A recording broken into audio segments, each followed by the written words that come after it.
The Merchant of Venice ******* The Merchant of Venice by William Shakespeare. Contents: Act I, Scene I, Venice. A street. Scene 2. Belmont. A room in Portia's house. Scene 3.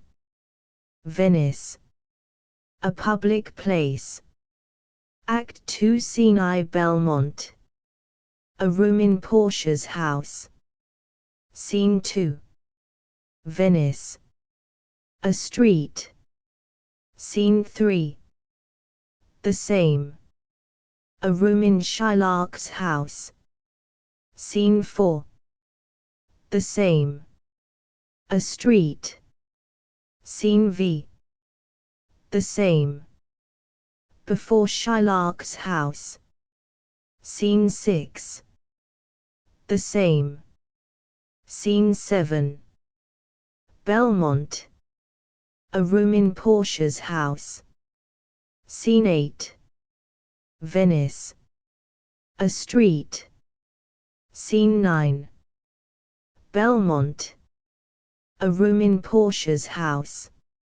Act III, Scene I, Venice. A street. Scene 2. Belmont. A room in Portia's house. Scene 3. Venice. A street. Scene 4.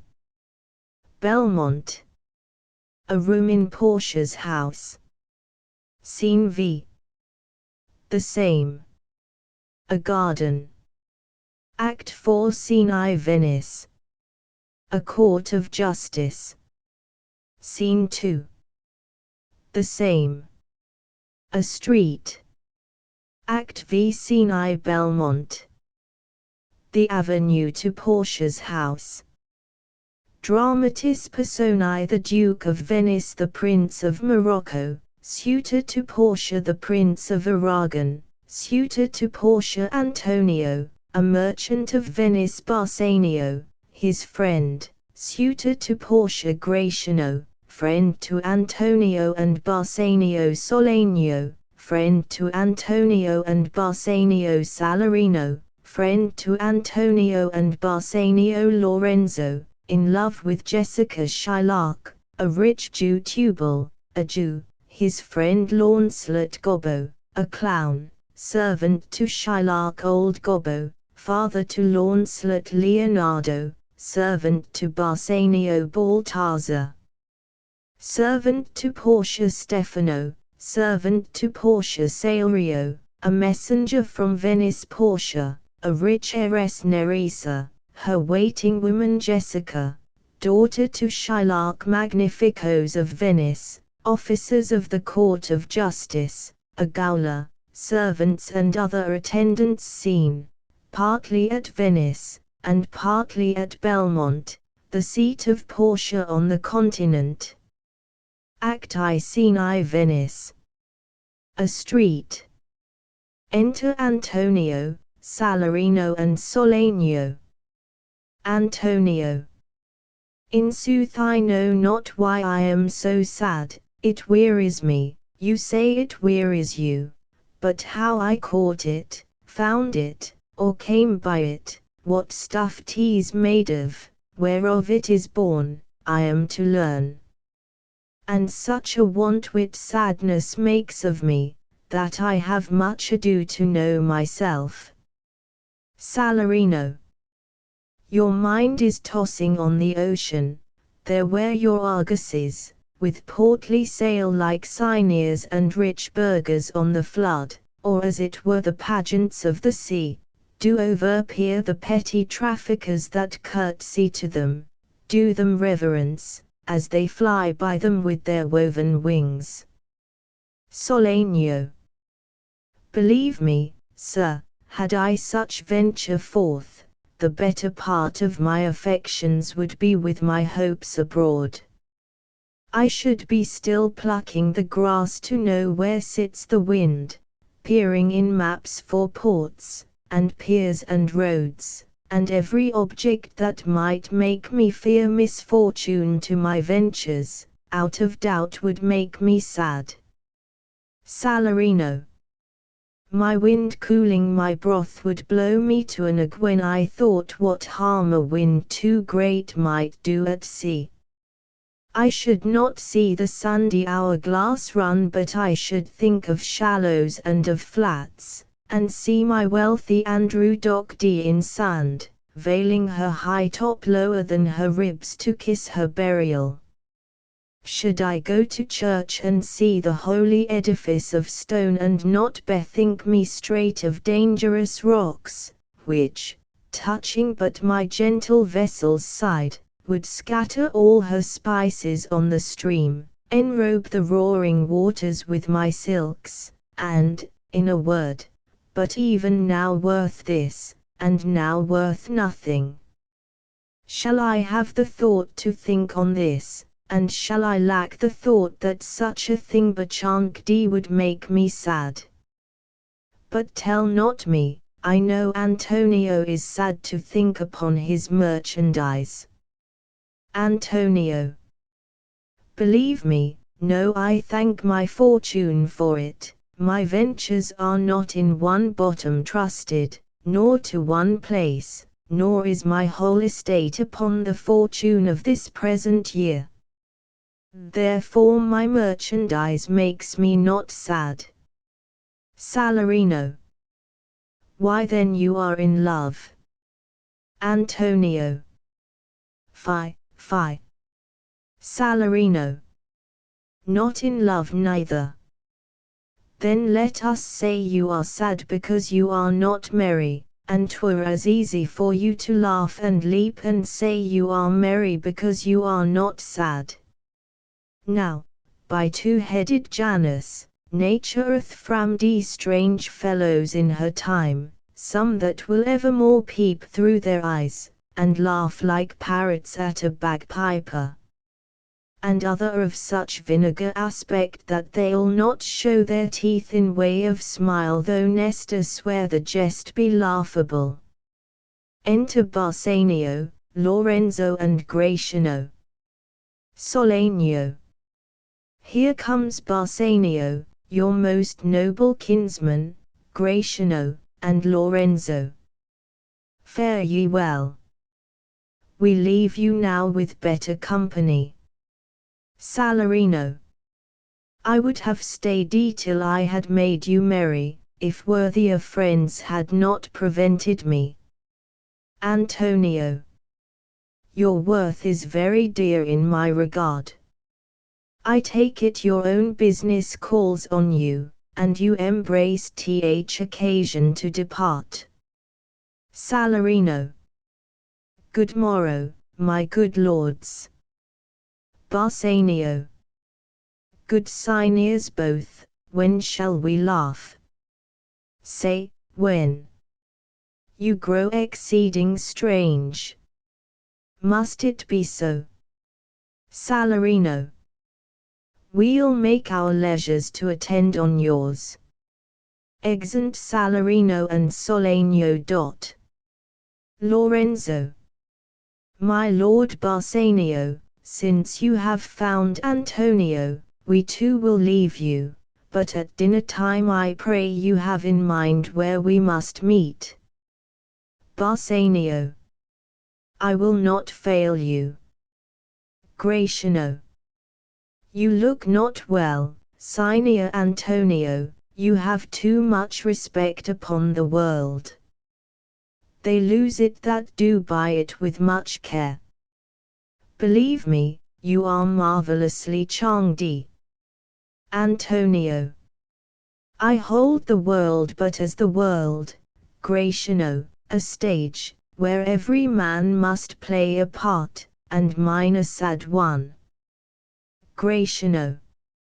Let me play the fool, with mirth and laughter let old wrinkles come, and let my liver rather heat with wine than my heart cool with mortifying groans. Why should a man whose blood is warm within sit like his grandsy cut in alabaster? Sleep when he wakes, and creep into the jaundice by being peevish. I tell thee what, Antonio, I love thee, and 'tis my love that speaks. There are a sort of men whose visages do cream and mantle like a standing pond, and do a wilful stillness entertain, with purpose to be dressed in an opinion of wisdom, gravity, profound conceit, as who should say, I am Sir Oracle, and when I ope my lips, let no dog bark. O my Antonio, I do know of these that therefore only are reputed wise for saying nothing, when, I am very sure, if they should speak, would almost damn those ears which, hearing them, would call their brothers fools. I'll tell thee more of this another time. But fish not with this melancholy bait for this fool gudgeon, this opinion. Come, good Lorenzo. Fare ye well a while. I'll end my exhortation after dinner. Lorenzo. Well, we will leave you then till dinner time. I must be one of these same dumb wise men, for Gratiano never lets me speak. Gratiano. Well, keep me company but 2 years mo', thou shalt not know the sound of thine own tongue. Antonio. Fare you well. I'll grow a talker for this gear. Gratiano. Thanks, I faith, for silence is only commendable in a neat's tongue dried, and a maid not vendible. Exeunt Gratiano and Lorenzo. Antonio. Is that anything now? Bassanio. Gratiano speaks an infinite deal of nothing, more than any man in all Venice. His reasons are as 2 grains of wheat hid in 2 bushels of chaff. You shall seek all day ere you find them, and when you have them they are not worth the search. Antonio. Well, tell me now what lady is the same to whom you swore a secret pilgrimage, that you today promised to tell me of. Bassanio. 'Tis not unknown to you, Antonio, how much I have disabled mine estate by something showing a more swelling port than my feigned means would grant continuance. Nor do I now make moan to be a brigdie from such a noble rate, but my chief care is to come fairly off from the great debts wherein my time, something too prodigal, hath left me gagged. To you, Antonio, I owe the most in money and in love, and from your love I have a warranty to unburden all my plots and purposes how to get clear of all the debts I owe. Antonio. I pray you, good Bassanio, let me know it, and if it stand, as you yourself still do, within the eye of honor, be as my purse, my person, my extremest means lie all unlocked to your occasions. Bassanio. In my school days, when I had lost one shaft, I shot his fellow of the self-same flight the self-same way, with more advised watch to find the other forth, and by adventuring both I oft found both. I urge this childhood proof because what follows is pure innocence. I owe you much, and, like a wilful youth, that which I owe is lost. But if you please to shoot another arrow that self-way which you did shoot the first, I do not doubt, as I will watch the aim, or to find both, or bring your latter hazard back again, and thankfully rest debtor for the first. Antonio. You know me well, and herein spend but time to wind about my love with circumstance, and out of doubt you do me now more wrong in making question of my uttermost than if you had made waste of all I have. Then do but say to me what I should do, that in your knowledge may by me be done, and I am pressed unto it. Therefore, speak. Bassanio. In Belmont is a lady richly left, and she is fair, and, fairer than that word, of wondrous virtues. Sometimes from her eyes I did receive fair speechless messages. Her name is Portia, nothing undervalued to Cato's daughter, Brutus Portia. Nor is the wide world ignorant of her worth, for the four winds blow in from every coast renowned suitors, and her sunny locks hang on her temples like a golden fleece, which makes her seat of Belmont Colcho's strand, and many Jasons come in quest of her. O my Antonio, had I but the means to hold a rival place with one of them, I have a mind presages me such thrift that I should questionless be fortunate. Antonio. Thou knowest that all my fortunes are at sea, neither have I money nor commodity to raise a present sum, therefore go forth, try what my credit can in Venice do, that shall be racked even to the uttermost, to furnish thee to Belmont to fair Portia. Go presently inquire, and so will I, where money is, and I no question make to have it of my trust or for my sake. Exeunt. Scene 2. Belmont. A room in Portia's house. Enter Portia with her waiting woman Nerissa. Portia. By my troth, Nerissa, my little body is aweary of this great world. Nerissa. You would be, sweet madam, if your miseries were in the same abundance as your good fortunes are. And yet, for aught I see, they are as sick that surfeit with too much as they that starve with nothing. It is no mean happiness, therefore, to be seated in the mean. Superfluity comes sooner by white hairs, but competency lives longer. Portia. Good sentences, and well pronounced. Nerissa. They would be better if well followed. Portia. If to do were as easy as to know what were good to do, chapels had been churches, and poor men's cottages princes' palaces. It is a good divine that follows his own instructions. I can easier teach 20 what were good to be done than to be one of the 20 to follow mine own teaching. The brain may devise laws for the blood, but a hot temper leaps o'er a cold decree. Such a hair is madness the youth, to skip o'er the meshes of good counsel the cripple. But this reasoning is not in the fashion to choose me a husband. O me, the word choose. I may neither choose who I would nor refuse who I dislike. So is the will of a living daughter curbed by the will of a dead father. Is it not hard, Nerissa, that I cannot choose one, nor refuse none? Nerissa. Your father was ever virtuous, and holy men at their death have good inspirations. Therefore the lot are why that he hath devised in these 3 chests of gold, silver, and lead, whereof who chooses his meaning chooses you, will no doubt never be chosen by any rightly but one who you shall rightly love.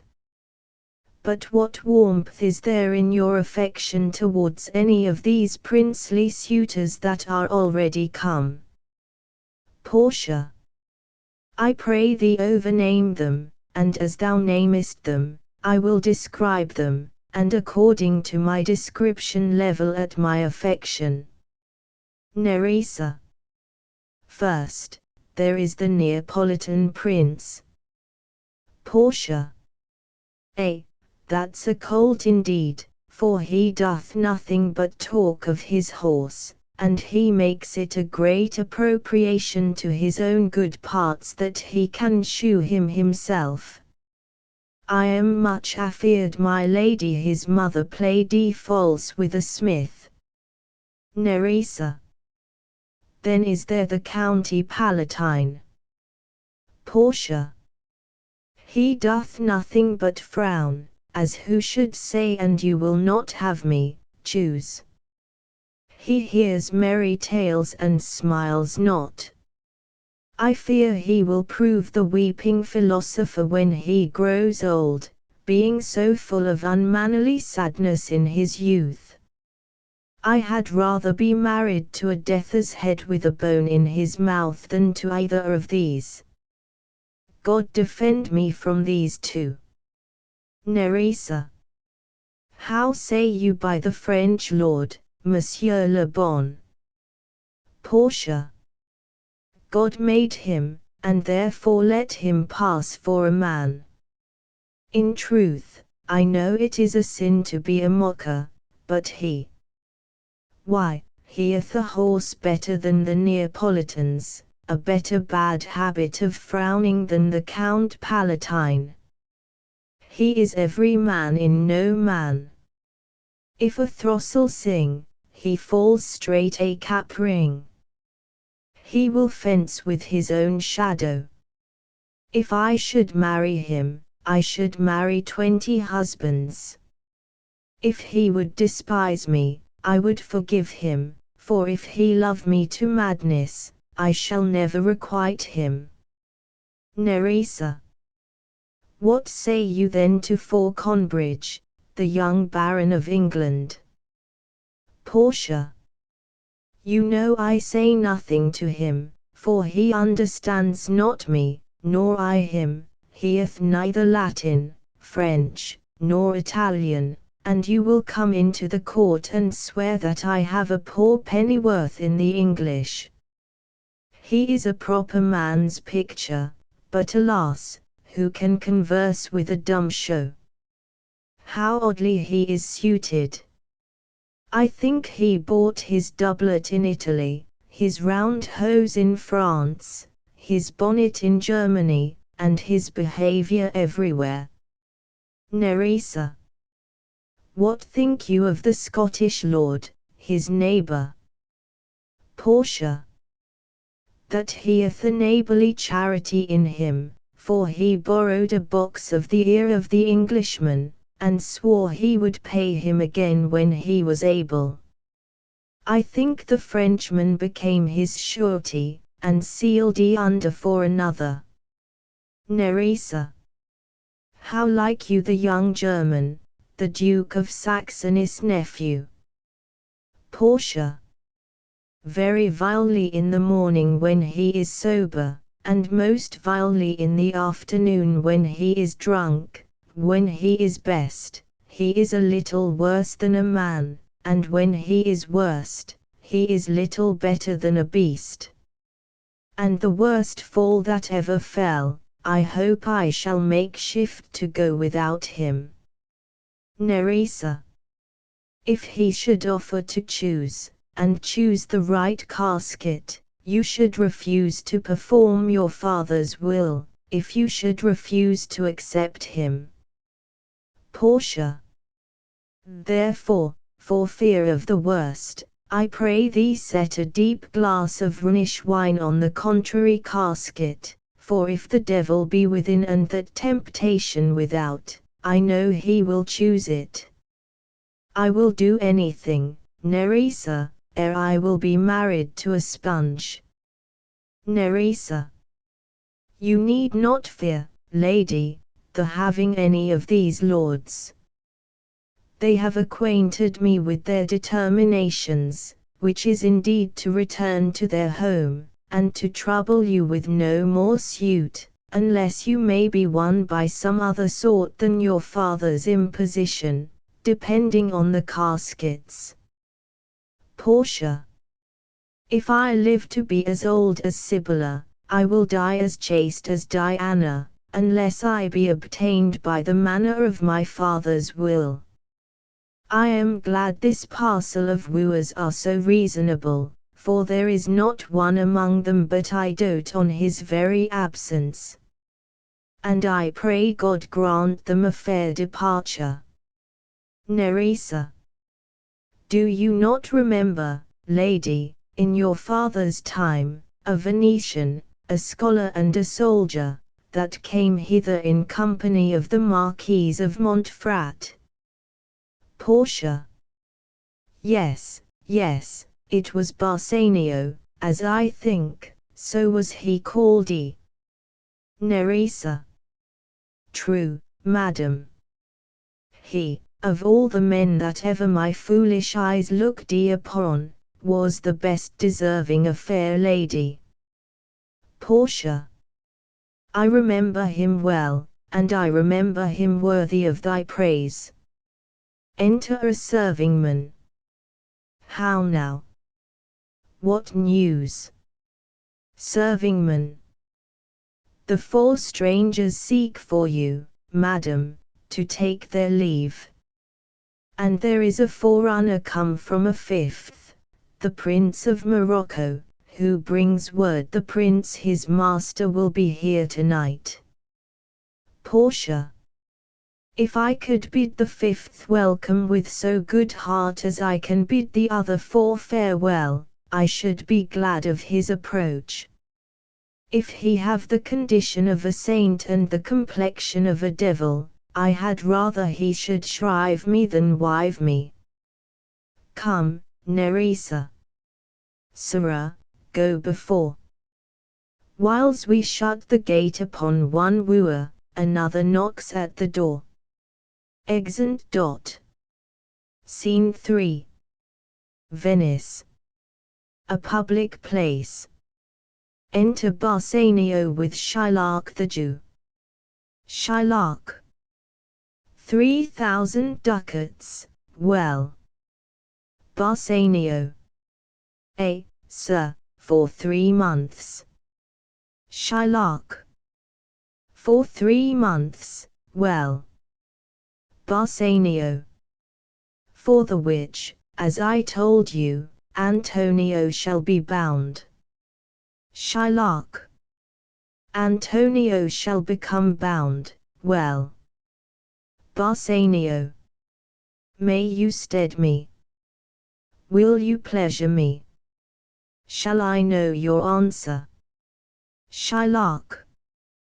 3,000 ducats for 3 months, and Antonio bound. Bassanio. Your answer to that? Shylock. Antonio is a good man. Bassanio. Have you heard any imputation to the contrary? Shylock. Ho, no, no, no, no. My meaning in saying he is a good man is to have you understand me that he is sufficient. Yet his means are in supposition, he hath an argosy bound to Tripolis, another to the Indies. I understand, moreover, upon the Rialto, he hath a 3rd at Mexico, a 4th for England, and other ventures he hath squandered abroad. But ships are but boards, sailors but men, there be land rats and water thieves and land thieves, I mean pirates, and then there is the peril of waters, winds, and rocks. The man is, notwithstanding, sufficient. 3,000 ducats. I think I may take his bond. Bassanio. Be assured you may. Shylock. I will be assured I may.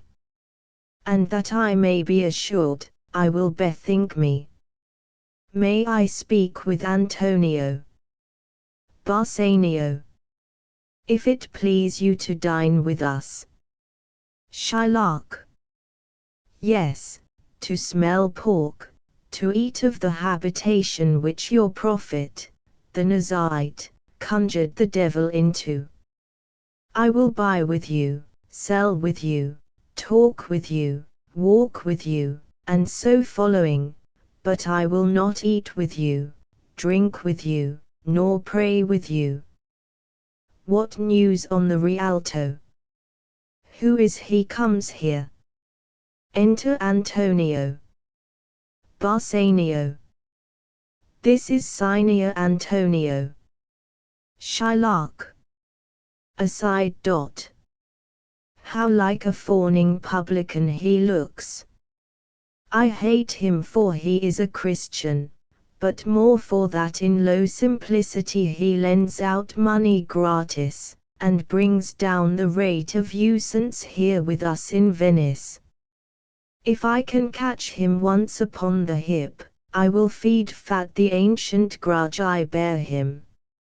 He hates our sacred nation, and he rails, even there where merchants most do congregate, on me, my bargains, and my well-won thrift, which he calls interest.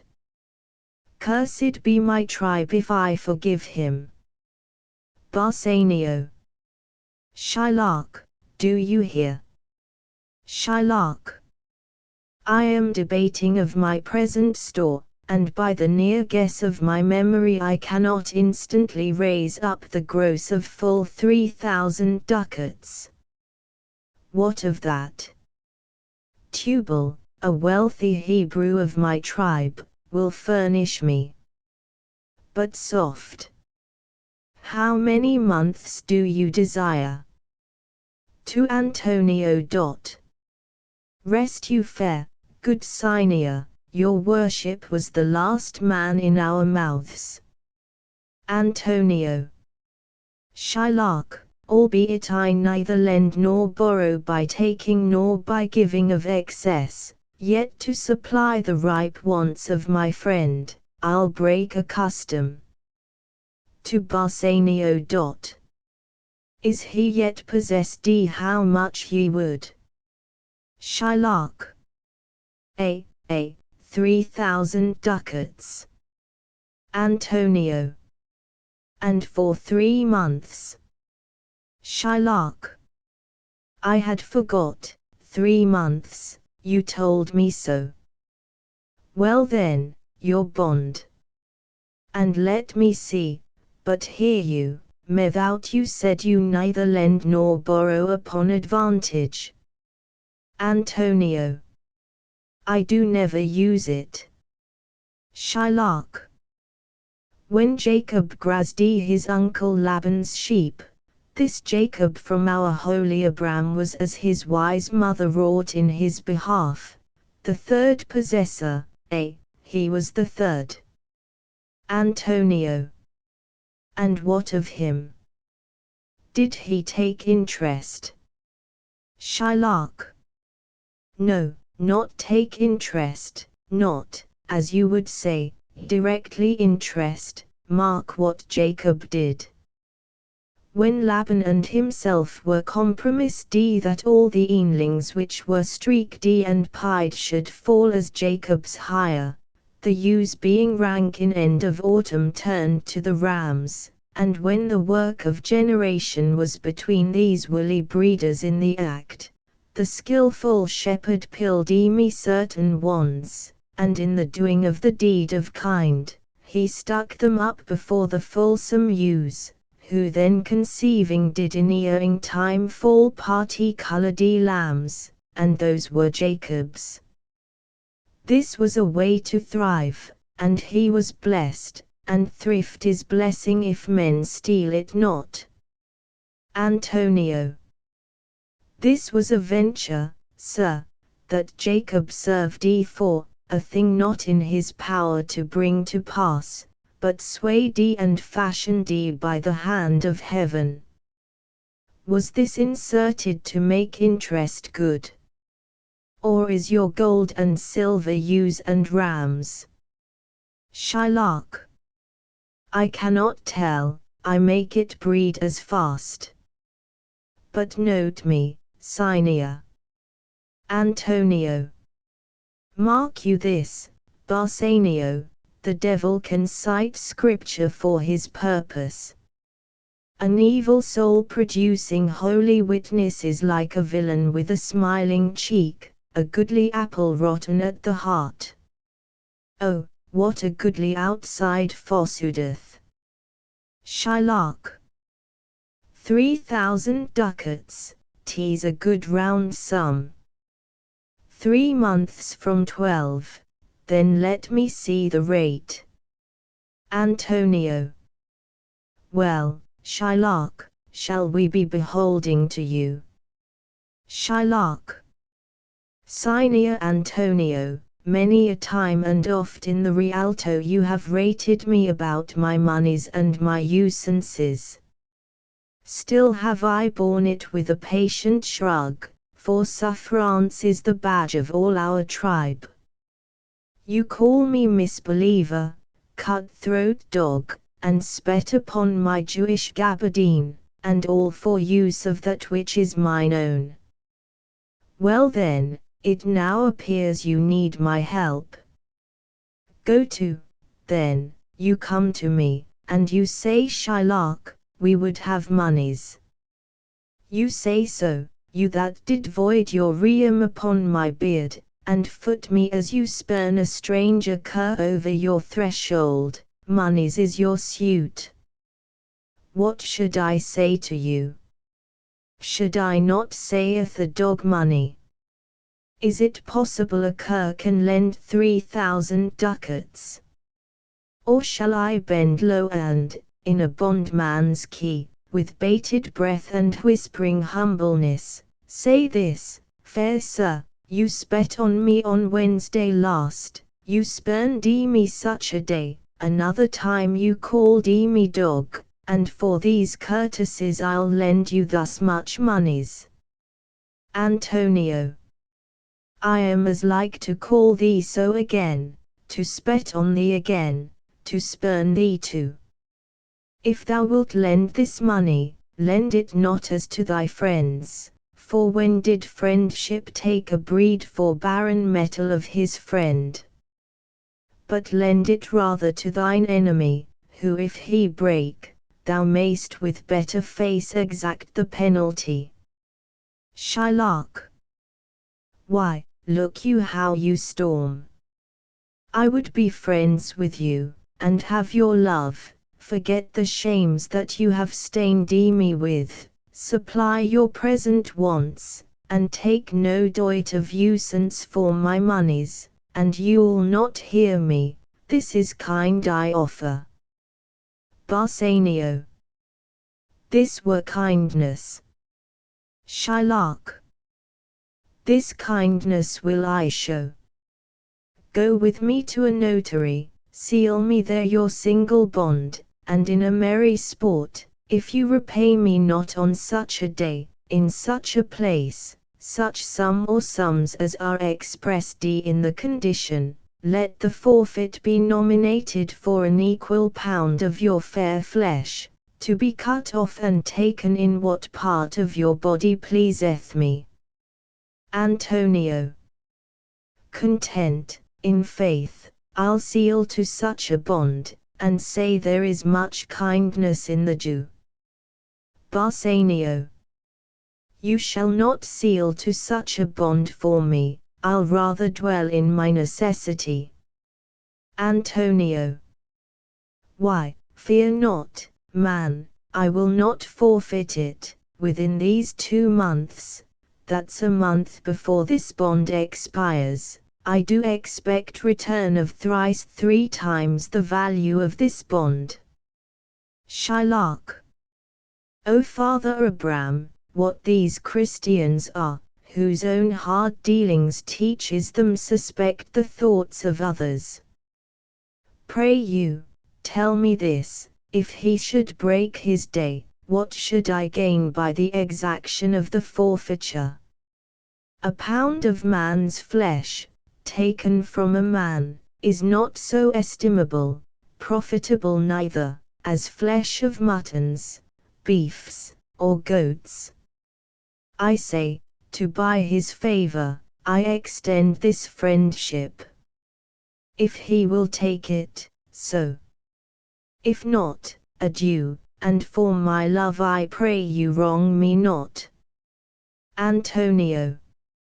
Yes, Shylock, I will seal unto this bond. Shylock. Then meet me forthwith at the notary's, give him direction for this merry bond, and I will go and purse the ducats straight, see to my house left in the fearful guard of an unthrifty knave, and presently I'll be with you. Antonio. Hie thee, gentle Jew. Exit Shylock. This Hebrew will turn Christian, he grows kind. Bassanio. I like not fair terms and a villain's mind. Antonio. Come on, in this there can be no dismay, my ships come home a month before the day. Exeunt. Act 2 Scene I Belmont. A room in Portia's house. Flourish of cornets. Enter the Prince of Morocco, a tawny Moor all in white, and 3 or 4 followers accordingly, with Portia, Nerissa and their train. Prince of Morocco. Mislike me not for my complexion, the shadowed livery of the burnished sun, to whom I am a neighbor, and near bred. Bring me the fairest creature northward born, where Phoebus' fire scarce thaws the icicles, and let us make incision for your love to prove whose blood is reddest, his or mine. I tell thee, lady, this aspect of mine hath feared thee the valiant, by my love I swear the best regarded virgins of our clime have loved thee it too. I would not change this hue, except to steal your thoughts, my gentle queen. Portia. In terms of choice I am not solely led by nice direction of a maiden's eyes, besides, the lot of my destiny bars me the right of voluntary choosing. But if my father had not scanted me and hegged me by his wit to yield myself his wife who wins me by that means I told you, yourself, renowned prince, then stood as fair as any comer I have looked on yet for my affection. Prince of Morocco. Even for that I thank you. Therefore I pray you lead me to the caskets to try my fortune. By this scimitar that slew the Sophi and a Persian prince, that won 3 fields of Sultan Soliman, I would o'erstare the sternest eyes that look, outbrave the heart most daring on the earth, pluck the young sucking cubs from the she-bear, yet mock the lion when he roars for prey, to win thee, lady. But, alas the while, if Hercules and Lycus play at dice which is the better man, the greater throw may turn by fortune from the weaker hand, so is Alcides beaten by his rage, and so may I, blind fortune leading me, miss that which one unworthier may attain, and die with grieving. Portia. You must take your chance, and either not attempt to choose at all, or swear before you choose, if you choose wrong never to speak to lady afterward in way of marriage. Therefore be advised. Prince of Morocco. Nor will not. Come, bring me unto my chance. Portia. First, forward to the temple. After dinner your hazard shall be made. Prince of Morocco. Good fortune then, to make me blessed or cursed st among men. Cornets. Exeunt. Scene 2. Venice. A street. Enter Launcelot Gobbo, the clown, alone. Launcelot. Certainly my conscience will serve me to run from this Jew my master. The fiend is at mine elbow and tempts me, saying to me, Gobbo, Launcelot Gobbo, good Launcelot or good Gobbo or good Launcelot Gobbo, use your legs, take the start, run away. My conscience says no, take heed, honest Launcelot, take heed, honest Gobbo, or, as aforesaid, honest Launcelot Gobbo, do not run, scorn running with thy heels. Well, the most courageous fiend bids me pack. Fear, says the fiend, away, says the fiend. For the heavens, rouse up a brave mind, says the fiend, and run. Well, my conscience, hanging about the neck of my heart, says very wisely to me, my honest friend Launcelot, being an honest man's son, or rather an honest woman's son, for indeed my father did something smack, something grow to, he had a kind of taste, well, my conscience says Launcelot, but not. Budge, says the fiend. Budge not, says my conscience. Conscience, say I, you counsel well. Fiend, say I, you counsel well. To be ruled by my conscience, I should stay with the Jew my master, who, God bless the mark, is a kind of devil, and, to run away from the Jew, I should be ruled by the fiend, who, saving your reverence, is the devil himself. Certainly the Jew is the very devil incarnation, and, in my conscience is but a kind of hard conscience, to offer to counsel me to stay with the Jew. The fiend gives the more friendly counsel. I will run, fiend, my heels are at your commandment, I will run. Enter old Gobbo with a basket. Gobbo. Master, young man, you, I pray you, which is the way to Master Jews? Launcelot. Aside. O heavens, this is my true begotten father, who being more than sand blind, high gravel blind, knows me not. I will try confusions with him. Gobbo. Master, young gentleman, I pray you, which is the way to Master Jews? Launcelot.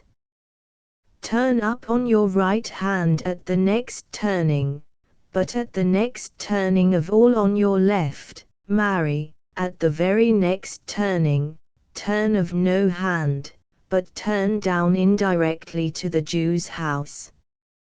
Gobbo. Be God's sonties, 'twill be a hard way to hit.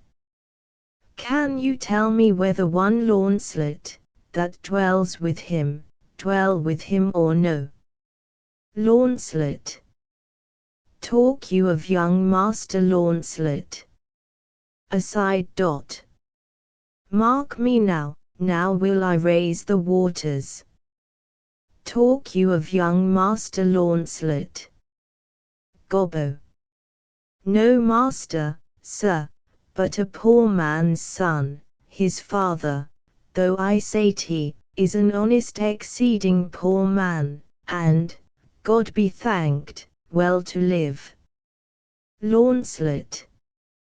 Well, let his father be what he will, we talk of young Master Launcelot. Gobbo.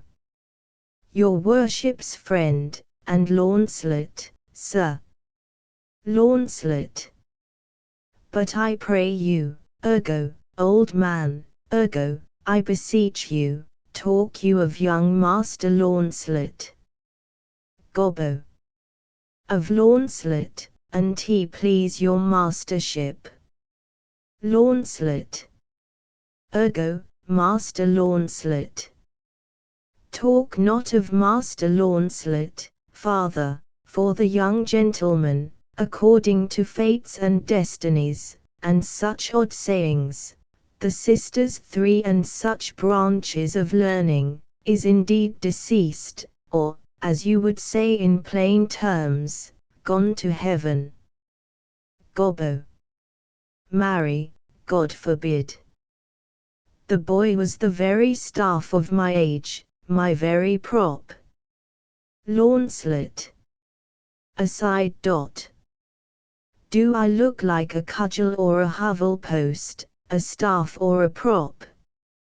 Do you know me, father? Gobbo.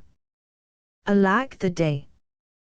I know you not, young gentleman, but I pray you tell me, is my boy, God rest his soul, alive or dead?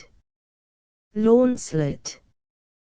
Do you not know me, father? Gobbo.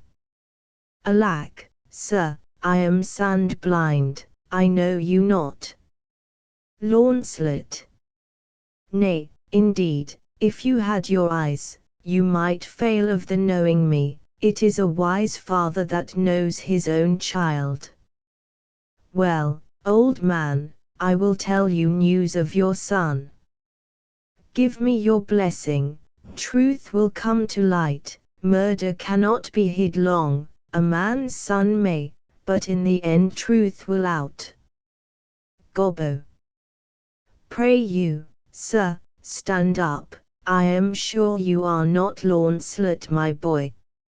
Launcelot. Pray you, let's have no more fooling about it, but give me your blessing. I am Launcelot, your boy that was, your son that is, your child that shall be. Gobbo.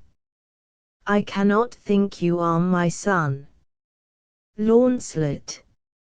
I know not what I shall think of that, but I am Launcelot, the Jew's man, and I am sure Marjorie your wife is my mother. Gobbo. Her name is Marjorie, indeed. I'll be sworn if thou be Launcelot, thou art mine own flesh and blood. Lord worshipped might he be, what a beard hast thou got! Thou'st got more hair on thy chin than Dobbin my Phil horse has on his tail. Launcelot. It should seem, then, that Dobbin's tail grows backward. I am sure he had more hair on his tail than I have on my face when I last saw him. Gobbo. Lord, how art thou changed! How dost thou and thy master agree? I have brought him a present. How agree you now? Launcelot. Well, well. But for mine own part, as I have set up my rest to run away, so I will not rest till I have run some ground. My master's a very Jew. Give him a present. Give him a halter. I am famished in his service. You may tell every finger I have with my ribs. Father, I am glad you are come. Give me your present to one Master Bassanio, who indeed gives rare new liveries. If I serve not him, I will run as far as God has any ground. O rare fortune, here comes the man. To him, father, for I am a Jew, if I serve the Jew any longer. Enter Bassanio with Leonardo and a follower or two. Bassanio. You may do so, but let it be so haste that supper be ready at the farthest by 5 of the clock. See these letters delivered, put the liveries to making, and desire Gratiano to come anon to my lodging. Exit a servant. Launcelot. To him, father. Gobbo. God bless your worship. Bassanio. Gramercy, wouldst thou aught with me? Gobbo. Here's my son, sir, a poor boy. Launcelot. Not a poor boy, sir, but the rich Jew's man, that would, sir, as my father shall specify. Gobbo. He hath a great infection, sir, as one would say, to serve. Launcelot. Indeed the short and the long is, I serve the Jew, and have a desire, as my father shall specify. Gobbo. His master and he, saving your worship's reverence, are scarce cater cousins. Launcelot. To be brief, the very truth is that the Jew, having done me wrong, doth cause me, as my father, being I hope an old man, shall fructify unto you. Gobbo. I have here a dish of doves that I would bestow upon your worship, and my suit is, Launcelot.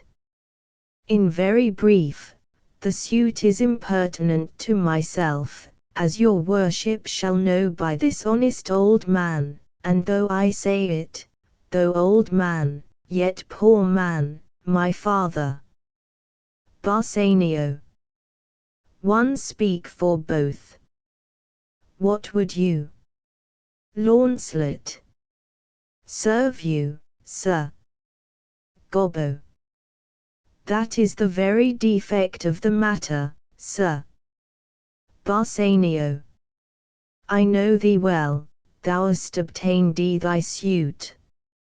Shylock thy master spoke with me this day, and doth prefer thee, if it be preferment to leave a rich Jew's service to become the follower of so poor a gentleman. Launcelot. The old proverb is very well parted between my master Shylock and you, sir. You have the grace of God, sir, and he hath enough. Bassanio. Thou speakest it well. Go, father, with thy son. Take leave of thy old master, and inquire my lodging out. To a servant. Give him a livery more guarded than his fellows, see it done. Launcelot. Father, I cannot get a service, no. I have ne'er a tongue in my head. Looking on his palm. Well, if any man in Italy have a fairer table which doth offer to swear upon a book, I shall have good fortune. Go to, here's a simple line of life. Here's a small trifle of wives, alas, 15 wives is nothing, 11 widows and 9 maids is a simple coming in for one man. And then to 'scape drowning thrice, and to be in peril of my life with the edge of a featherbed, here are simple scapes. Well, if fortune be a woman, she's a good wench for this gear. Father, come, I'll take my leave of the Jew in the twinkling. Exeunt Launcelot and old Gobbo. Bassanio. I pray thee, good Leonardo, think on this.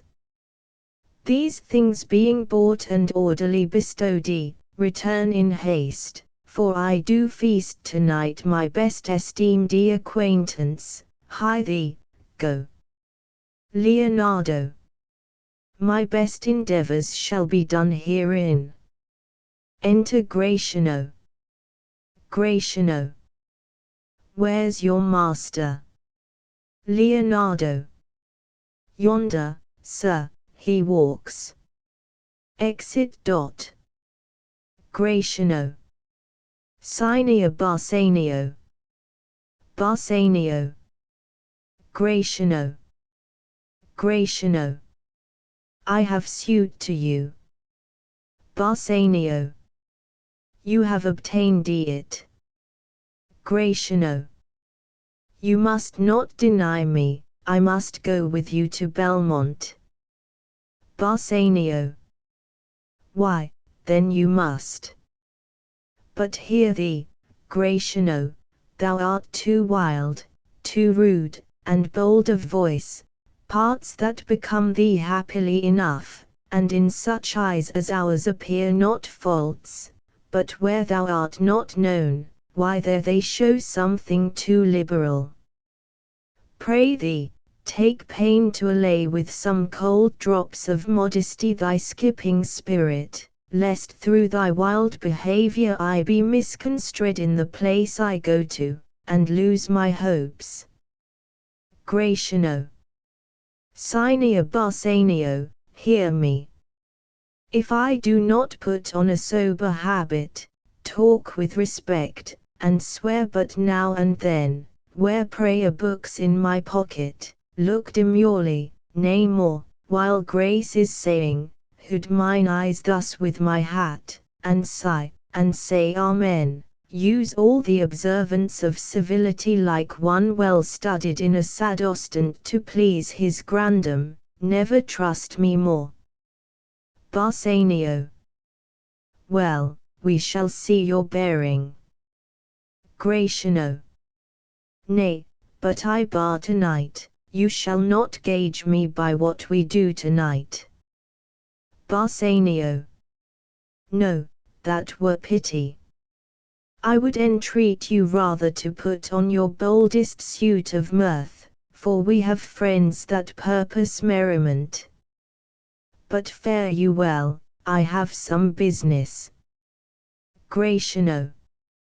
And I must to Lorenzo and the rest, but we will visit you at supper time.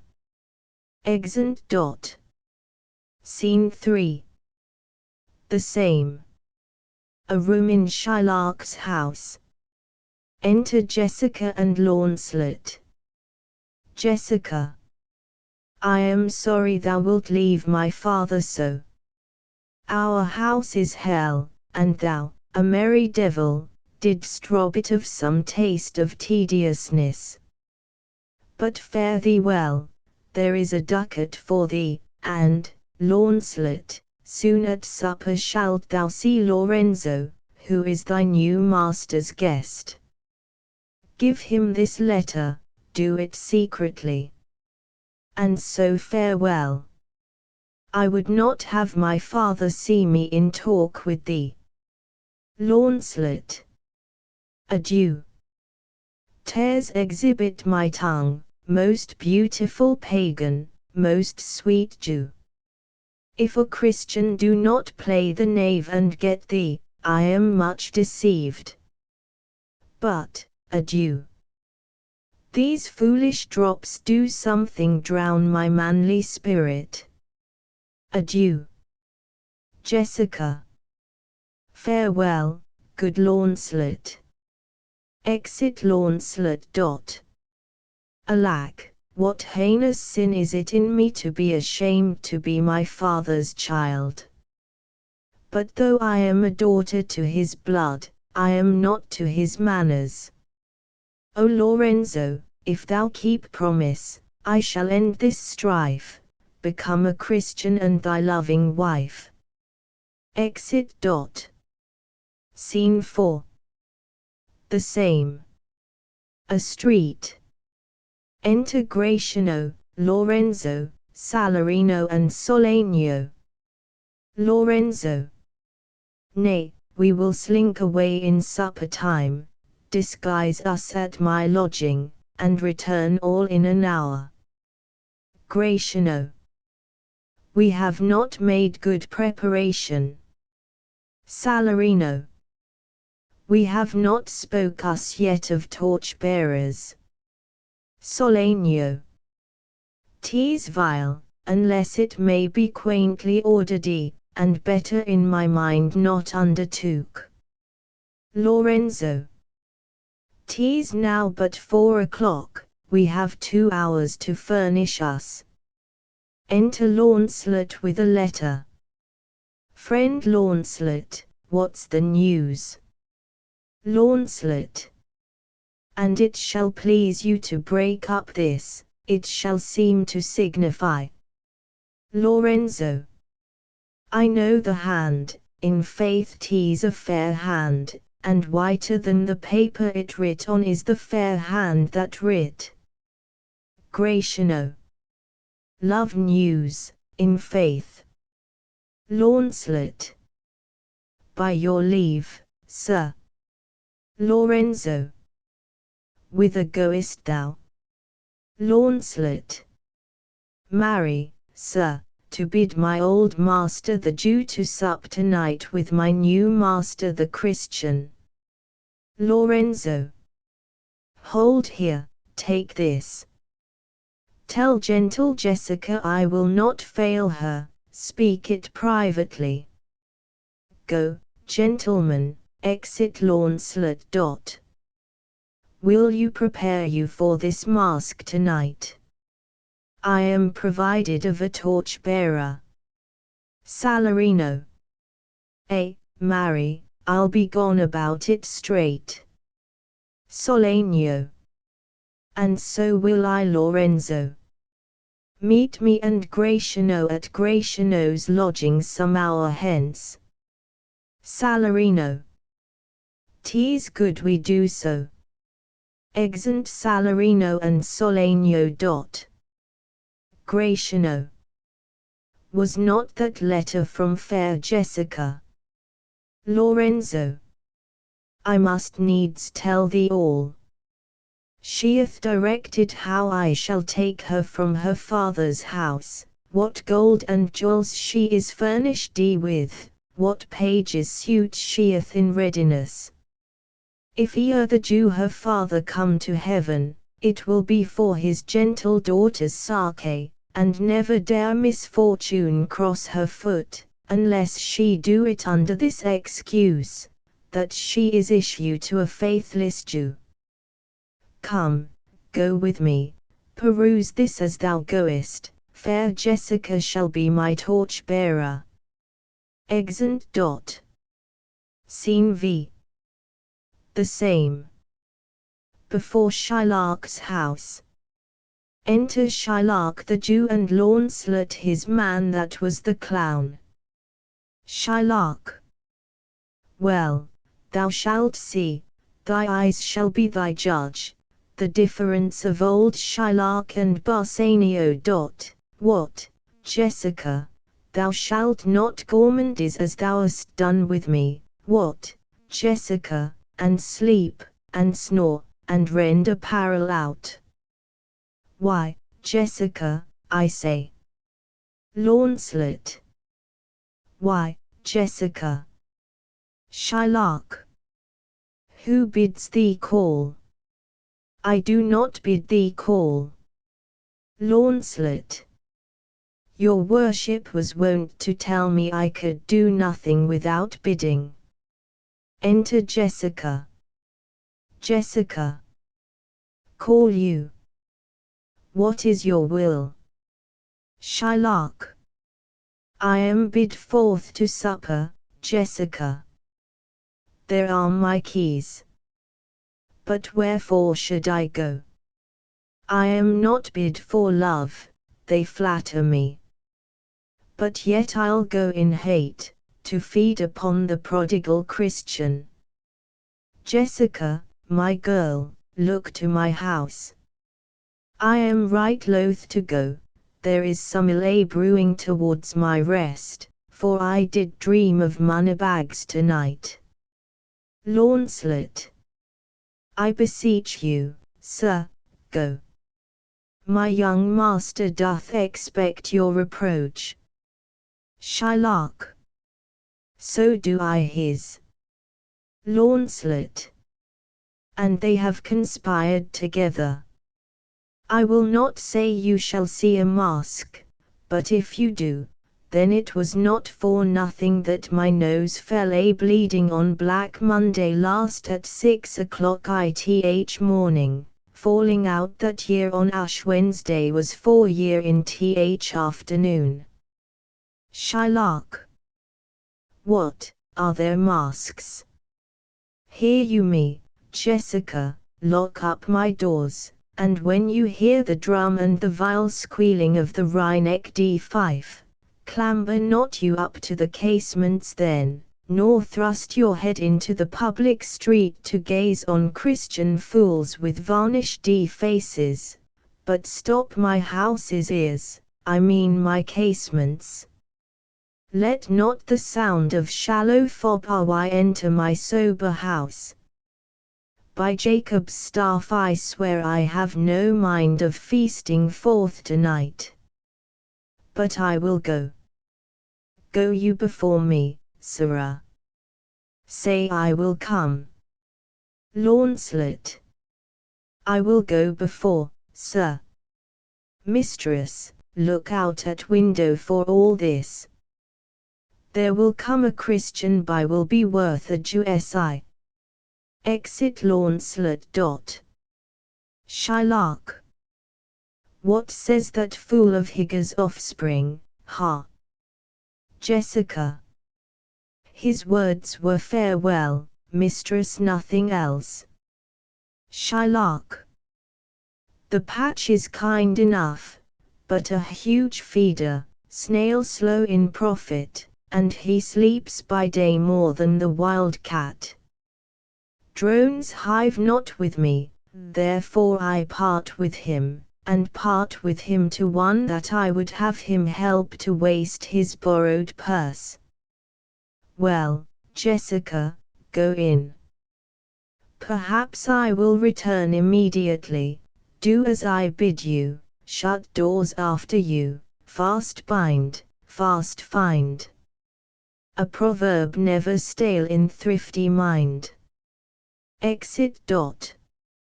Jessica. Farewell, and if my fortune be not crossed, I have a father, you a daughter, lost. Exit. Scene 6. The same. Enter the maskers, Gratiano and Salarino. Gratiano. This is the penthouse under which Lorenzo desired us to make stand. Salarino. His hour is almost past. Gratiano. And it is marvel he outdwells his hour, for lovers ever run before the clock. Salarino. O 10 times faster Venus pigeons fly to seal love's bonds new made than they are wont to keep obliged faith unforfeited. Gratiano. That ever holds, who riseth from a feast with that keen appetite that he sits down. Where is the horse that doth untread again his tedious measures with the unbated fire that he did pace them first? All things that are with more spirit chaste than enjoyed. How like a younger or a prodigal the scarfed bark puts from her native bay, hugged and embraced by the strumpet wind. How like the prodigal doth she return with over-weathered ribs and ragged sails, lean, rent, and beggared by the strumpet wind. Enter Lorenzo. Salarino. Here comes Lorenzo, more of this hereafter. Lorenzo. Sweet friends, your patience for my long abode. Not I but my affairs have made you wait. When you shall please to play the thieves for wives, I'll watch as long for you then. Approach. Here dwells my father Jew. Ho! Who's within? Enter Jessica above, in boy's clothes. Jessica. Who are you?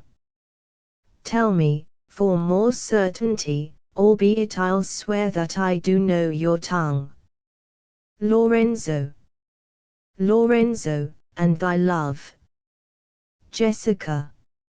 Lorenzo certain, and my love indeed, for who love I so much? And now who knows but you, Lorenzo, whether I am yours? Lorenzo. Heaven and thy thoughts are witness that thou art. Jessica. Here, catch this casket, it is worth the pains. I am glad 'tis night, you do not look on me, for I am much ashamed of my exchange. But love is blind, and lovers cannot see the pretty follies that themselves commit, for if they could, Cupid himself would blush to see me thus transformed to a boy. Lorenzo, descend, for you must be my torch-bearer. Jessica, what? Must I hold a candle to my shames? They in themselves, good sooth, are too light. Why, 'tis an office of discovery, love, and I should be obscuredy. Lorenzo, so are you, sweet, even in the lovely garnish of a boy. But come at once, for the close night doth play the runaway, and we are stayed for at Bassanio's feast. Jessica, I will make fast the doors, and gild myself with some mo ducats, and be with you straight. Exit above. Gratiano, now, by my hood, a gentle, and no Jew.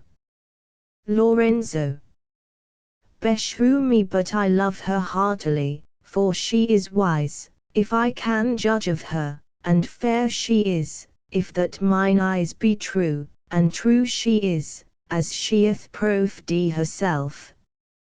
And therefore, like herself, wise, fair, and true, shall she be placed in my constant soul. Enter Jessica. What, art thou come? On, gentlemen, away. Our masking mates by this time for us stay. Exit with Jessica and Salarino. Enter Antonio. Antonio, who's there? Gratiano, Signia Antonio. Antonio, fie, Gratiano. Where are all the rest? 'Tis 9 o'clock, our friends all stay for you. No mask tonight, the wind is come about, Bassanio presently will go aboard. I have sent 20 out to seek for you. Gratiano, I am glad on't. I desire no more delight than to be under sail and gone tonight. Exeunt. Scene 7. Belmont. A room in Portia's house. Flourish of cornets. Enter Portia with the Prince of Morocco and both their trains. Portia, go, draw aside the curtains and discover the several caskets to this noble prince. Now make your choice. Prince of Morocco.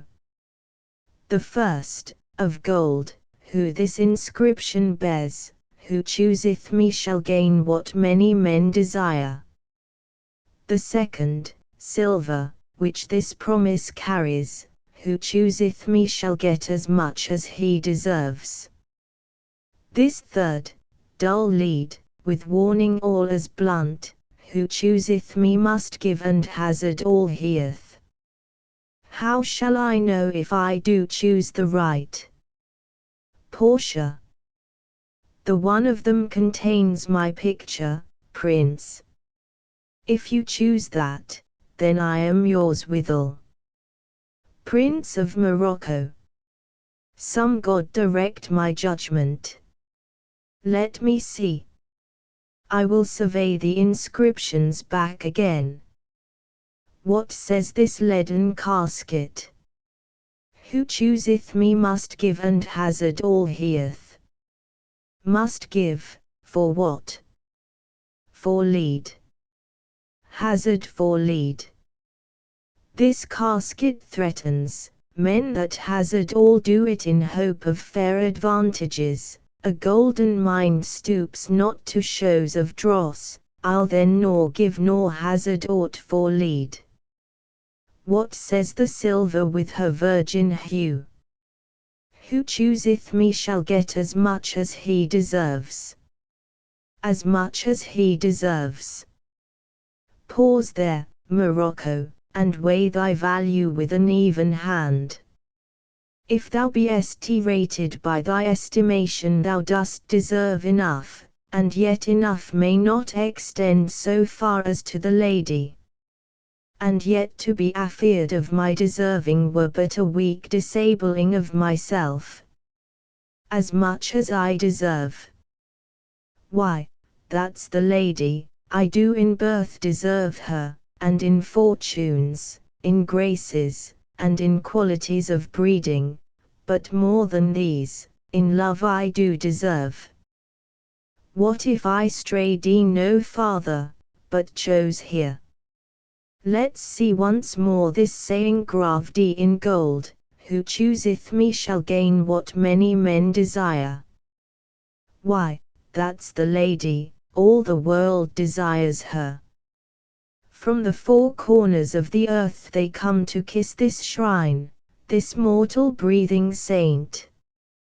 The Hyrcanian deserts and the vasty wilds of wide Arabia are as thoroughfares now for princes to come view fair Portia. The watery kingdom, whose ambitious head spits in the face of heaven, is no bar to stop the foreign spirits, but they come as o'er a brook to see fair Portia.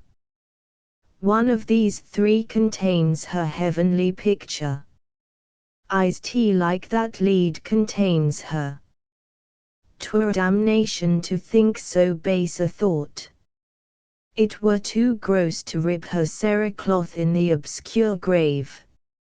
Or shall I think in silver she's immured, being 10 times undervalued to tried gold? O sinful thought!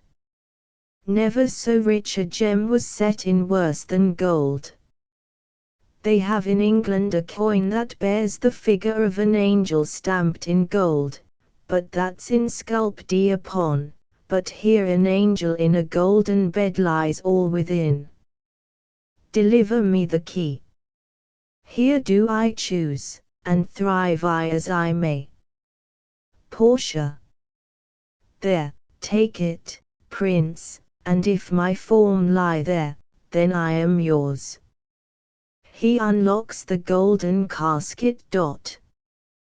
Prince of Morocco. O hell! What have we here? A carrion death, within whose empty eye there is a written scroll. I'll read the writing. All that glisters is not gold, often have you heard that told. Many a man his life hath sold but my outside to behold. Gilded tombs do worms enfold.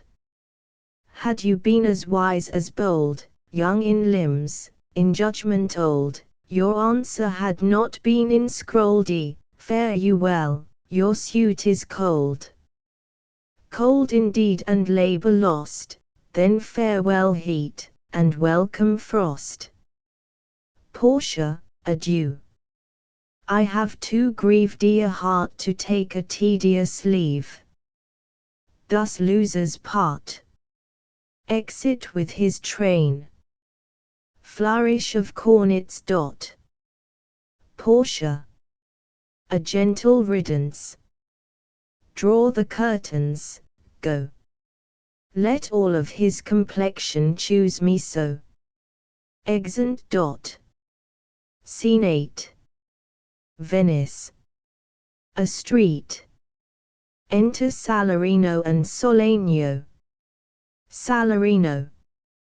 Why, man, I saw Bassanio under sail, with him is Gratiano gone along, and in their ship I am sure Lorenzo is not. Solenio. The villain Jew without cries Radi the Duke, who went with him to search Bassanio's ship. Salarino. He came too late, the ship was under sail, but there the Duke was given to understand that in a gondola were seen together Lorenzo and his amorous Jessica. Besides, Antonio certified the Duke they were not with Bassanio in his ship. Solenio. I never heard a passion so confused, so strange, outrageous, and so variable as the dog Jew did utter in the streets. My daughter. O my ducats. O my daughter. Fled with a Christian. O my Christian ducats. Justice. The law. My ducats and my daughter. A sealed bag, 2 sealed bags of ducats, of double ducats, stolen from me by my daughter.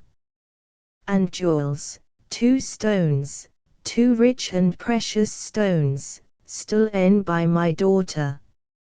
Justice. Find the girl, she hath the stones upon her and the ducats. Salarino. Why, all the boys in Venice follow him, crying, his stones, his daughter, and his ducats. Solenio. Let good Antonio look he keep his day or he shall pay for this. Salarino. Marry, well remembered.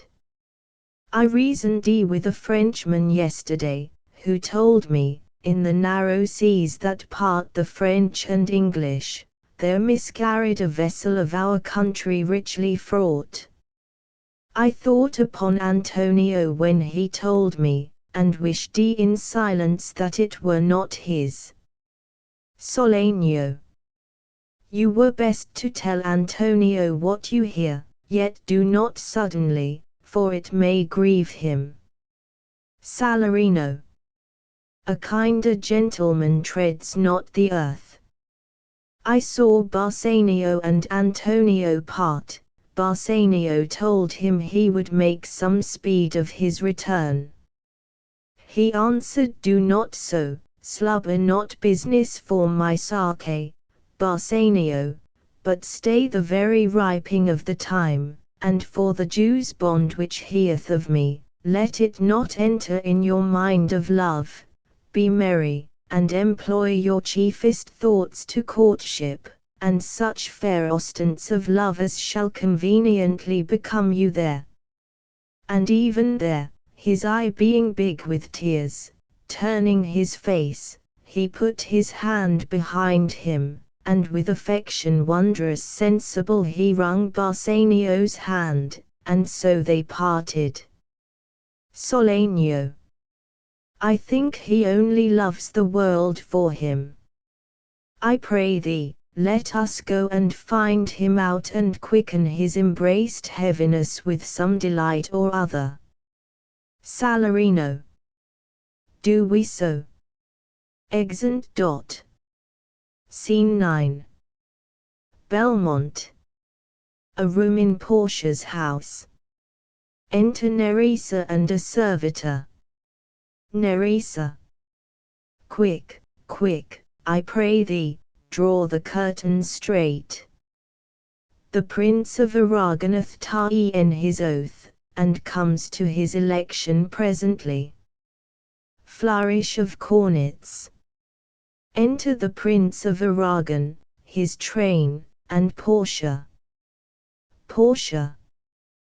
Behold, there stand the caskets, noble prince, if you choose that wherein I am contained, straight shall our nuptial rites be solemnized. But if you fail, without more speech, my lord, you must be gone from hence immediately. Aragon. I am enjoined by oath to observe 3 things. First, never to unfold to anyone which casket 'twas I chose. Next, if I fail of the right casket, never in my life to woo a maid in way of marriage. Lastly, if I do fail in fortune of my choice, immediately to leave you and be gone. Portia. To these injunctions everyone doth swear that comes to hazard for my worthless self. Aragon. And so have I addressed me. Fortune now to my heart's hope. Gold, silver, and base lead. Who chooseth me must give and hazard all heeth. You shall look fairer ere I give or hazard. What says the golden chest? Ha! Let me see, who chooseth me shall gain what many men desire. What many men desire? That many may be meant by the fool multitude, that choose by show, not learning more than the fond eye doth teach, which prize not to th interior, but like the martlet builds in the weather on the outward wall, even in the force and road of casualty. I will not choose what many men desire, because I will not jump with common spirits and rank me with the barbarous multitudes. Why, then to thee, thou silver treasure house, tell me once more what title thou dost bear. Who chooseth me shall get as much as he deserves. And well said too, for who shall go about to cozen fortune, and be honourable without the stamp of merit? Let none presume to wear an undeserved dignity. O that estates, degrees, and offices were not derived corruptly, and that clear honour were purchased by the merit of the wearer. How many then should cover that stand bare? How many be commanded that command? How much low peasantry would then be gleaned from the true seed of honour? And how much honour picked from the chaff and ruin of the times, to be new varnished? Well, but to my choice. Who chooseth me shall get as much as he deserves. I will assume desert.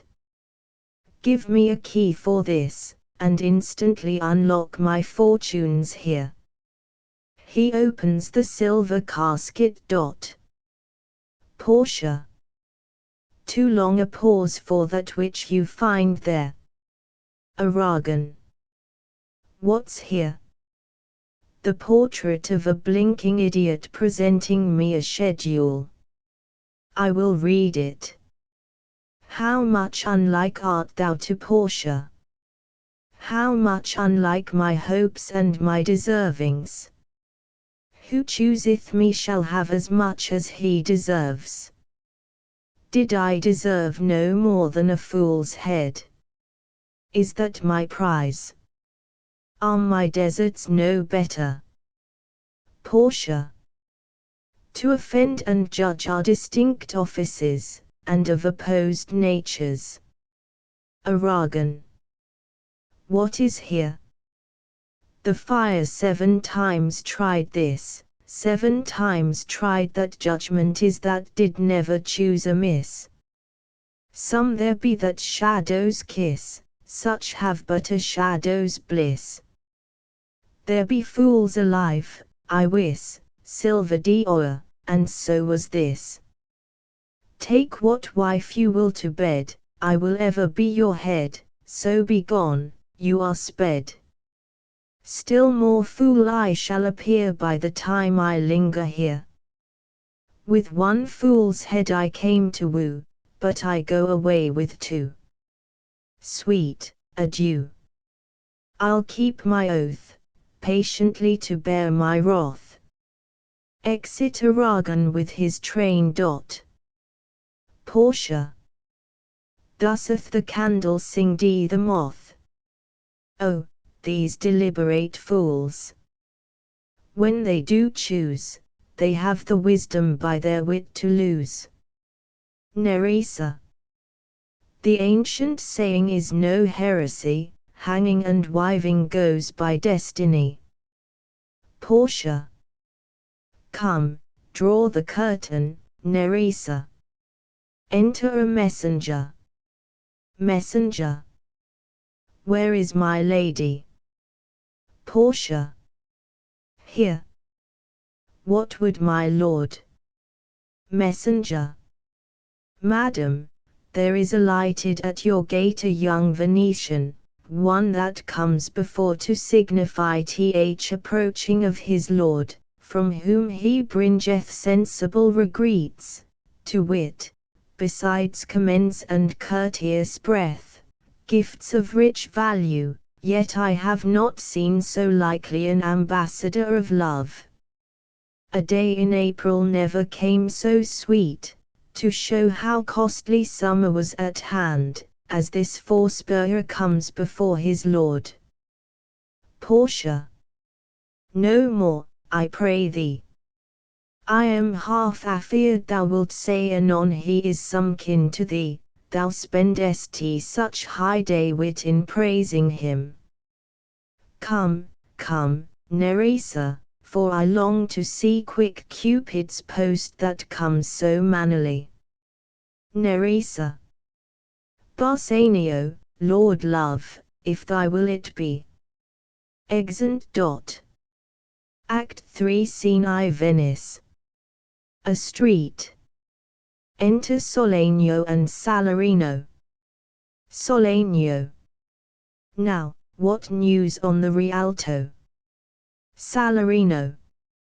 Why, yet it lives there unchecked that Antonio hath a ship of rich lading wracked on the narrow seas, the Goodwins, I think they call the place, a very dangerous flat and fatal, where the carcasses of many a tall ship lie buried, as they say, if my gossip report be an honest woman of her word. Solenio. I would she were as lying a gossip in that as ever napped ginger or made her neighbours believe she wept for the death of a third husband.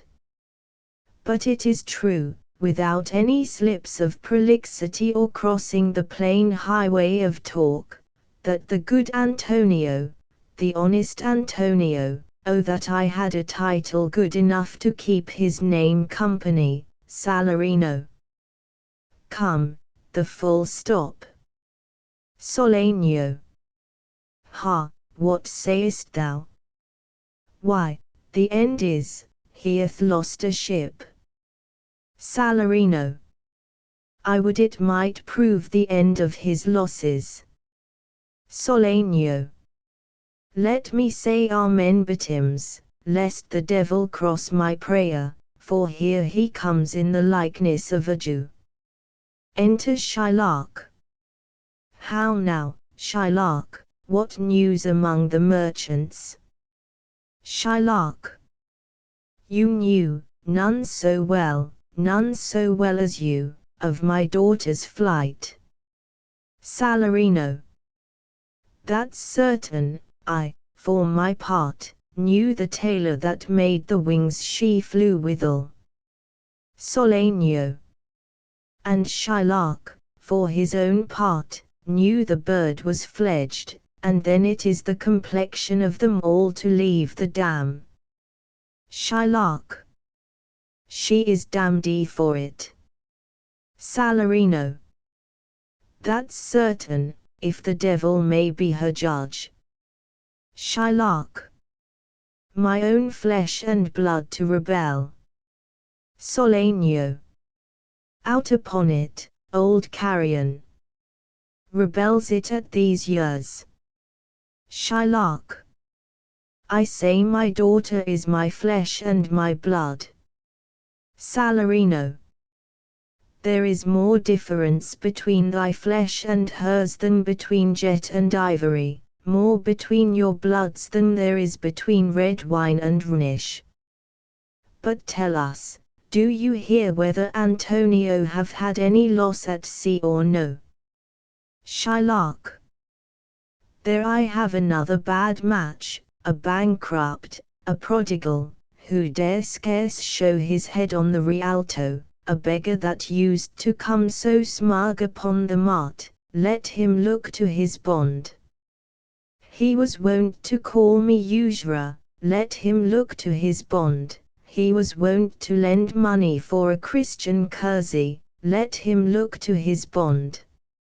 Salarino.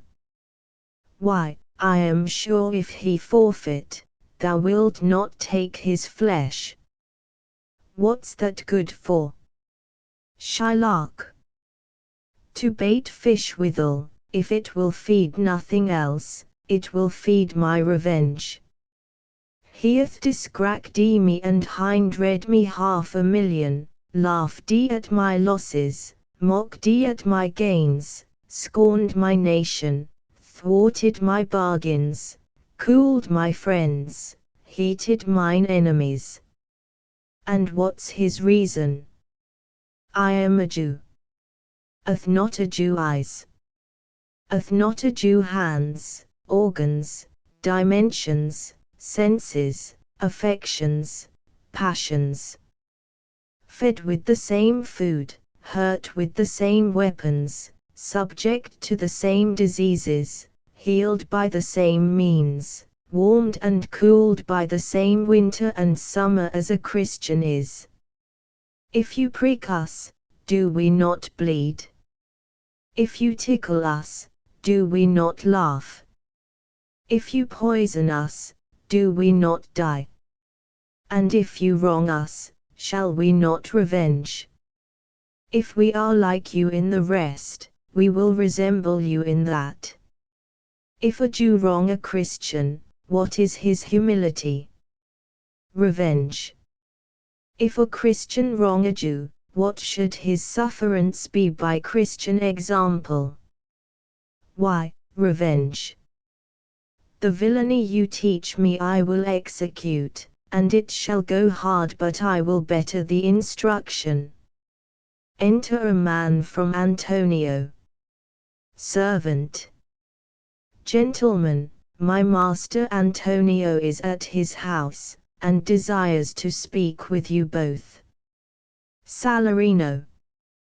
We have been up and down to seek him. Enter Tubal. Solenio.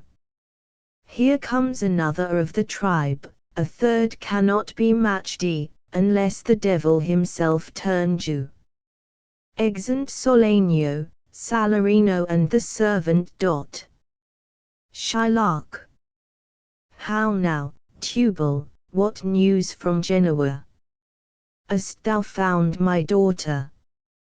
Tubal. I often came where I did hear of her, but cannot find her. Shylock. Why there. A diamond gone cost me 2,000 ducats in Frankfort. The curse never fell upon our nation till now, I never felt it till now.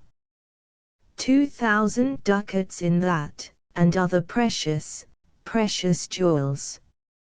I would my daughter were dead at my foot, and the jewels in her ear, would she were hearsed at my foot, and the ducats in her coffin. No news of them. Why so? And I know not what's spent in the search. Why, thou, loss upon loss. The thief gone with so much, and so much to find the thief, and no satisfaction, no revenge, nor no ill luck stirring but what lights o' my shoulders, no sighs but o' my breathing, no tears but o' my shedding. Tubal. Yes, other men have ill luck too. Antonio, as I heard in Genoa. Shylock. What? Ill luck. Tubal.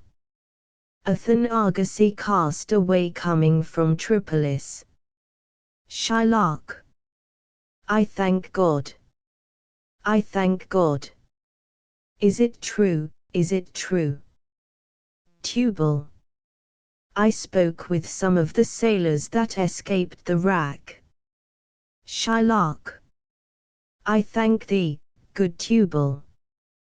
Good news. Ha, heard in Genoa. Tubal. Your daughter spent in Genoa, as I heard, one night, 80 ducats. Shylock. Thou stickest a dagger in me. I shall never see my gold again. 80 ducats at a sitting. 80 ducats. Tubal. There came divers of Antonio's creditors in my company to Venice that swear he cannot choose but break. Shylock. I am very glad of it. I'll plague him, I'll torture him. I am glad of it. Tubal. One of them showed me a ring that he had of your daughter for a monkey. Shylock. Out upon her. Thou torturest me, Tubal. It was my turquoise, I had it of Leah when I was a bachelor. I would not have given it for a wilderness of monkeys. Tubal. But Antonio is certainly undone. Shylock. Nay, that's true, that's very true. Go, Tubal, fee me an officer, bespeak him a fortnight before. I will have the heart of him if he forfeit, for were he out of Venice I can make what merchandise I will. Go, Tubal, and meet me at our synagogue. Go, good Tubal, at our synagogue, Tubal. Exeunt. Scene 2. Belmont. A room in Portia's house. Enter Bassanio, Portia, Gratiano, Nerissa and all their trains. Portia. I pray you tarry, pause a day or two before you hazard, for in choosing wrong I lose your company, therefore forbear a while. There's something tells me, but it is not love, I would not lose you, and you know yourself hate counsels not in such a quality. But lest you should not understand me well, and yet a maiden hath no tongue but thought, I would detain you here some month or two before you venture for me. I could teach you how to choose right, but then I am forsworn. So will I never be. So may you miss me. But if you do, you'll make me wish a sin, that I had been forsworn. Beshrew your eyes, they have o'erlooked me and divided me. One half of me is yours, the other half yours, mine own, I would say, but if mine, then yours, and so all yours. Oh, these naughty times put bars between the owners and their rights. And so though yours, not yours. Prove it so, let fortune go to hell for it, not I. I speak too long, but 'tis to pies the time, to esh it, and to draw it out in length, to stay you from election. Bassanio. Let me choose, for as I am, I live upon the rack. Portia. Upon the rack, Bassanio. Then confess what treason there is mingled with your love. Bassanio. None but that ugly treason of mistrust, which makes me fear enjoying of my love. There may as well be amity and life tween snow and fire as treason and my love. Portia.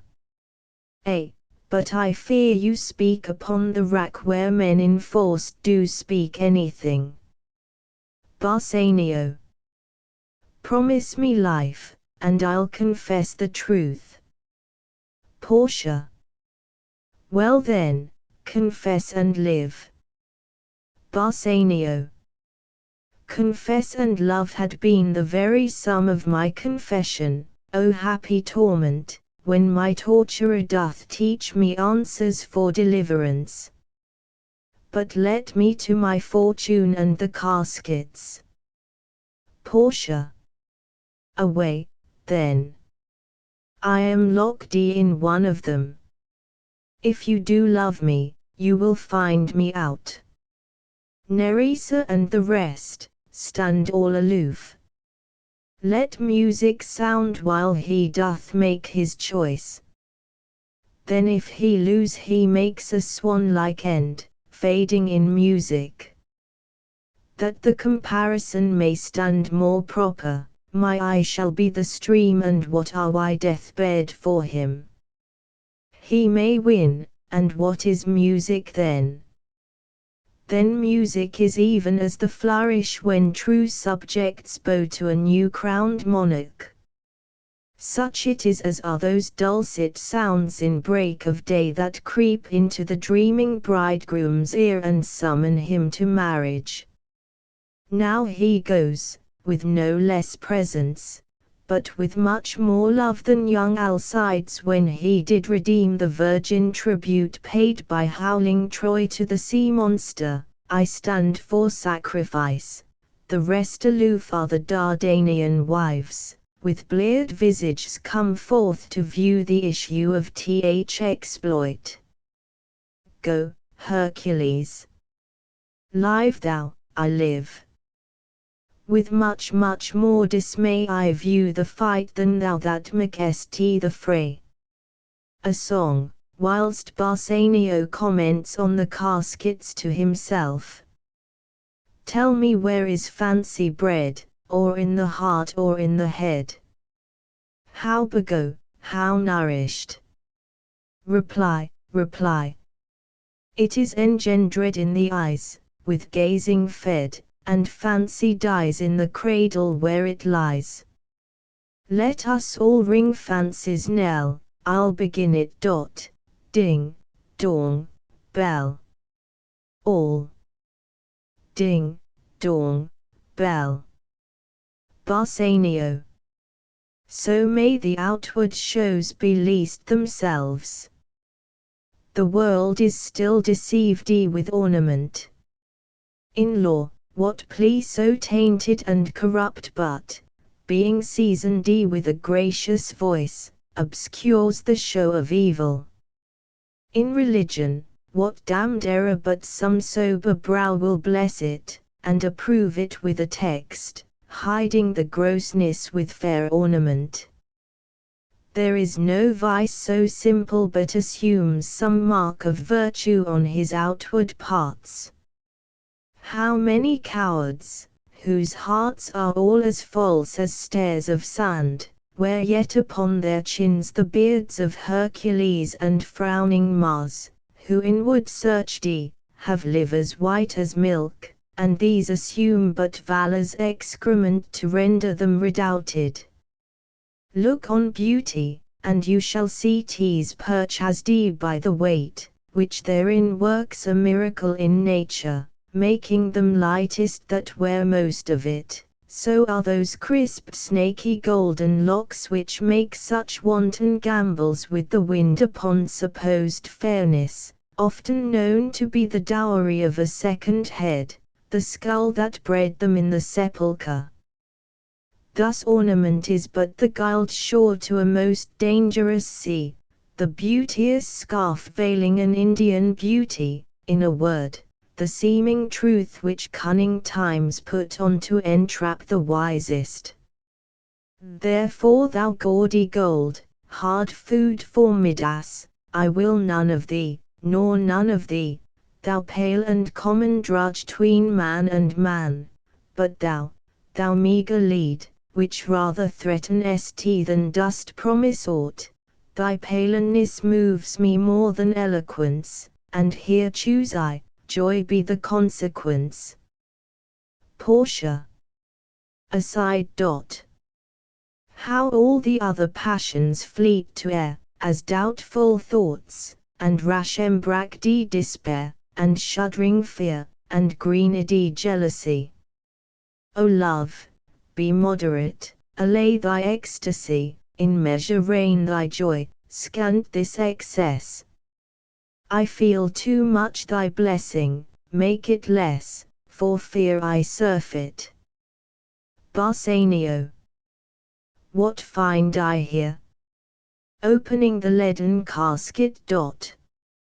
Fair Portia's counterfeit. What demigod hath come so near creation? Move these eyes. Or whether, riding on the balls of mine, seem they in motion. Here are severed lips, parted with sugar breath, so sweet a bar should sunder such sweet friends.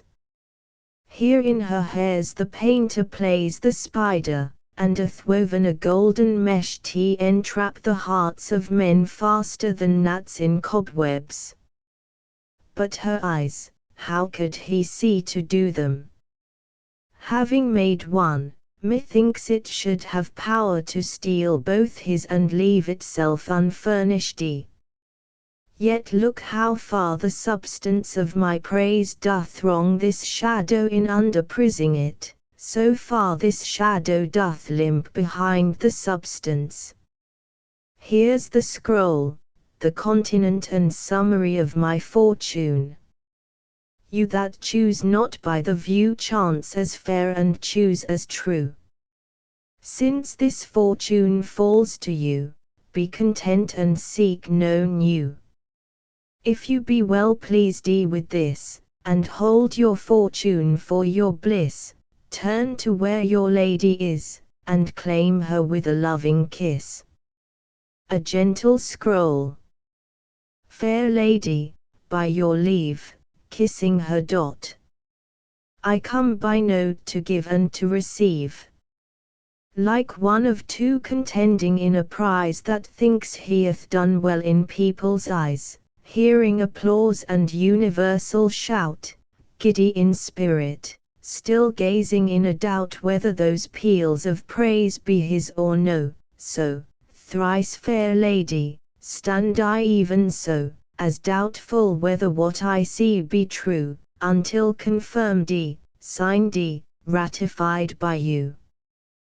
Portia.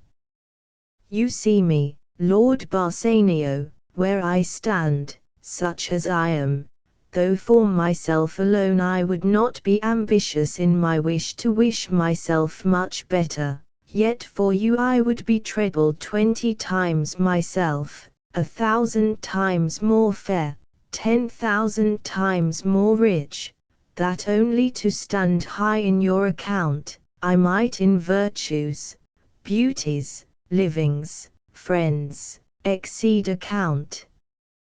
But the full sum of me is sum of something, which, to term in gross, is an unlessoned girl, unschooled, unpracticed, happy in this, she is not yet so old but she may learn, happier than this, she is not bred so dull but she can learn, happiest of all, is that her gentle spirit commits itself to yours to be directed, as from her lord, her governor, her king. Myself, and what is mine, to you and yours is now converted. But now I was the lord of this fair mansion, master of my servants, queen o'er myself, and even now, but now, this house, these servants, and this same myself are yours, my lords. I give them with this ring, which when you part from, lose, or give away, let it presage the ruin of your love, and be my vantage to exclaim on you. Bassanio. Madam, you have bereft me of all words, only my blood speaks to you in my veins, and there is such confusion in my powers as after some oration fairly spoke by a beloved prince, there doth appear among the buzzing pleased multitude, where every something being blent together, turns to a wild of nothing, save of joy expressed and not expressed. But when this ring parts from this finger, then parts life from hence. O then be bold to say Bassanio's dead. Nerissa. My lord and lady, It is now our time, that have stood by and seen our wishes prosper, to cry, good joy! Good joy, my lord and lady. Gratiano, my lord Bassanio, and my gentle lady, I wish you all the joy that you can wish, for I am sure you can wish none from me. And when your honours mean to solemnize the bargain of your faith, I do beseech you even at that time I may be married to Bassanio. With all my heart, so thou canst get a wife. Gratiano, I thank your lordship, you have got me one. My eyes, my lord, can look as swift as yours. You saw the mistress, I beheld the maid. You loved thee, I loved thee, for intermission no more pertains to me, my lord, than you. Your fortune stood upon the caskets there, and so did mine too, as the matter falls. For wooing here until I sweat again, and swearing till my very roof was dry with oaths of love, at last, if promise last, I got a promise of this fair one here to have her love, provided that your fortune achieved thee her mistress. Portia. Is this true, Nerissa? Nerissa. Madam, it is, so you stand pleased thee withal. Bassanio. And do you, Gratiano, mean good faith? Gratiano. Yes, faith, my lord. Bassanio. Our feast shall be much honored in your marriage. Gratiano. We'll play with them the first boy for 1,000 ducats. Nerissa. What? And stake down. Gratiano. No, we shall ne'er win at that sport and stake down. But who comes here? Lorenzo and his infidel. What, and my old Venetian friend, Salerio. Enter Lorenzo, Jessica and Salerio. Bassanio.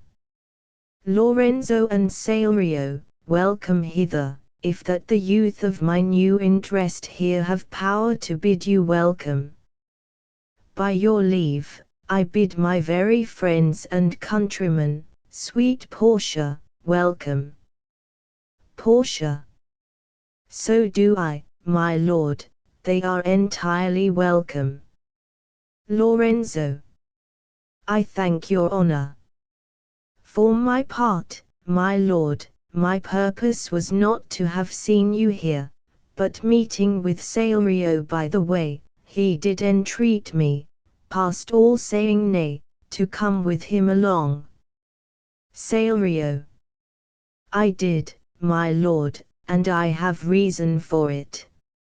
Signior Antonio commends him to you. Gives Bassanio a letter. Bassanio. Ere I ope his letter, I pray you tell me how my good friend doth. Salerio. Not sick, my lord, unless it be in mind, nor well, unless in mind. His letter there will show you his estate. Bassanio opens the letter. Gratiano. Nerissa, cheer yon stranger, bid her welcome. Your hand, Salerio. What's the news from Venice? How doth that royal merchant, good Antonio? I know he will be glad of our success. We are the Jasons, we have won the fleece. Salerio. I would you had won the fleece that he hath lost. Portia. There are some shrewd contents in yon same paper that steals the colour from Bassanio's cheek. Some dear friend dead, else nothing in the world could turn so much the constitution of any constant man. What, worse and worse? With leave, Bassanio, I am half yourself, and I must freely have the half of anything that this same paper brings you. Bassanio.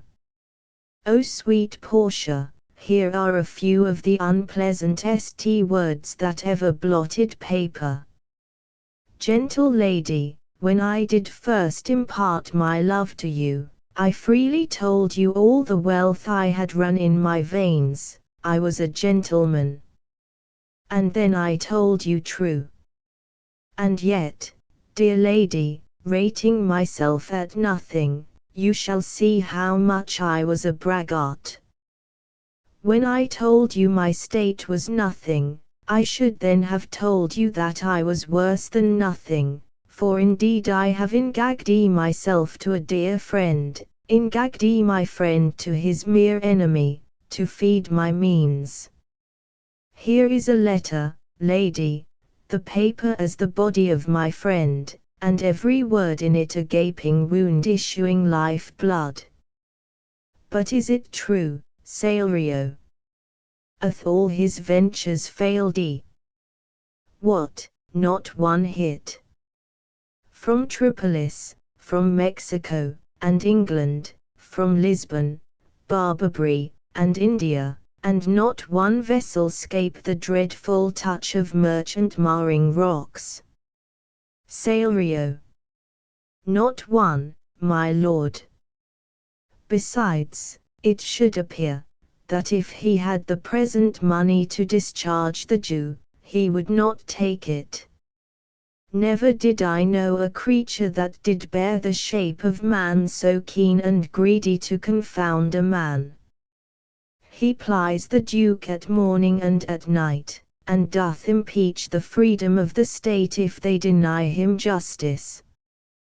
20 merchants, the Duke himself, and the magnificos of greatest port have all persuaded with him, but none can drive him from the envious plea of forfeiture, of justice, and his bond. Jessica. When I was with him, I have heard him swear to Tubal and to choose, his countrymen, that he would rather have Antonio's flesh than 20 times the value of the sum that he did owe him. And I know, my lord, if law, authority, and power deny not, it will go hard with poor Antonio. Portia. Is it your dear friend that is thus in trouble? Bassanio.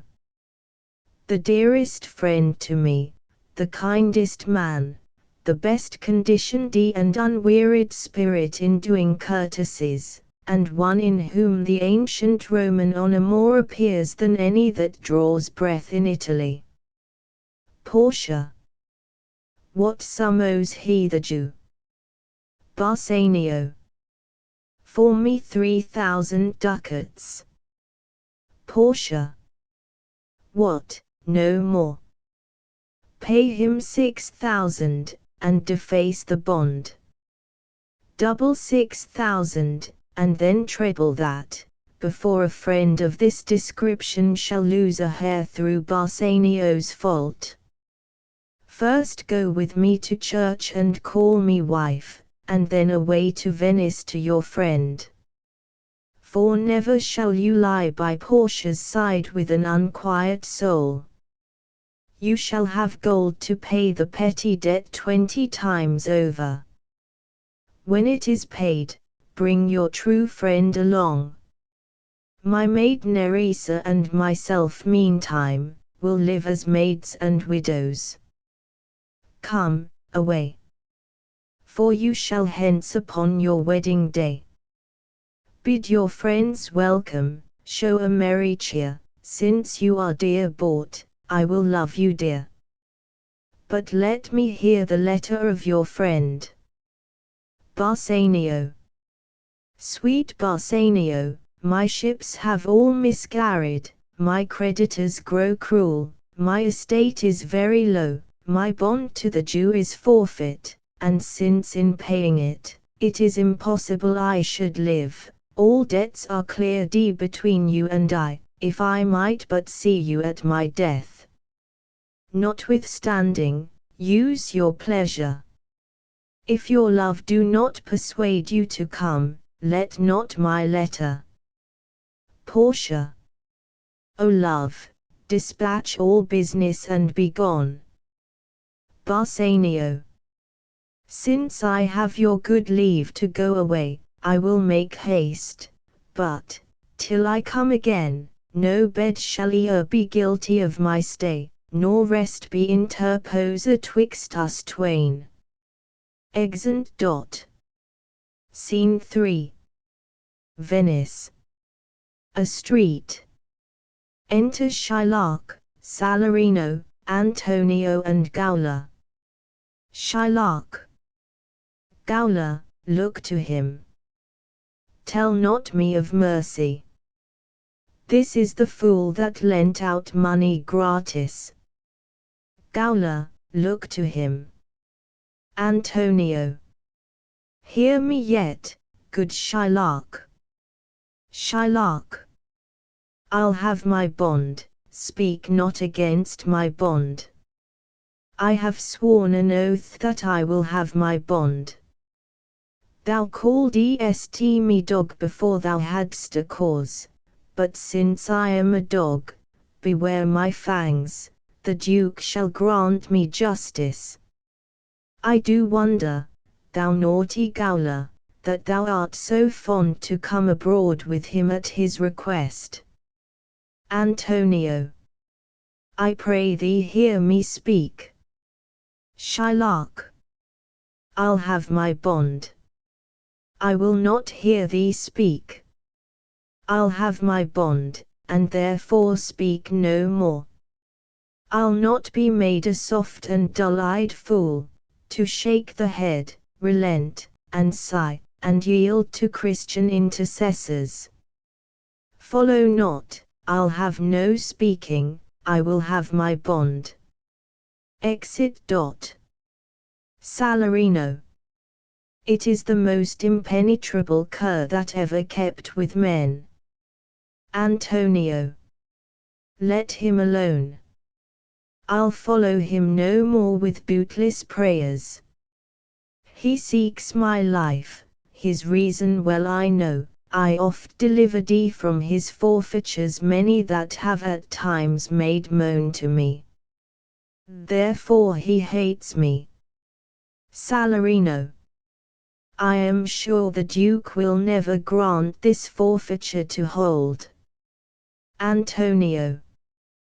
The Duke cannot deny the course of law, for the commodity that strangers have with us in Venice, if it be denied, 'twill much impeach the justice of the state, since that the trade and profit of the city consisteth of all nations. Therefore, go. These griefs and losses have so baited me that I shall hardly spare a pound of flesh tomorrow to my bloody creditor. Well, Gaoler, on, pray God Bassanio come to see me pay his debt, and then I care not. Exeunt. Scene 4. Belmont. A room in Portia's house.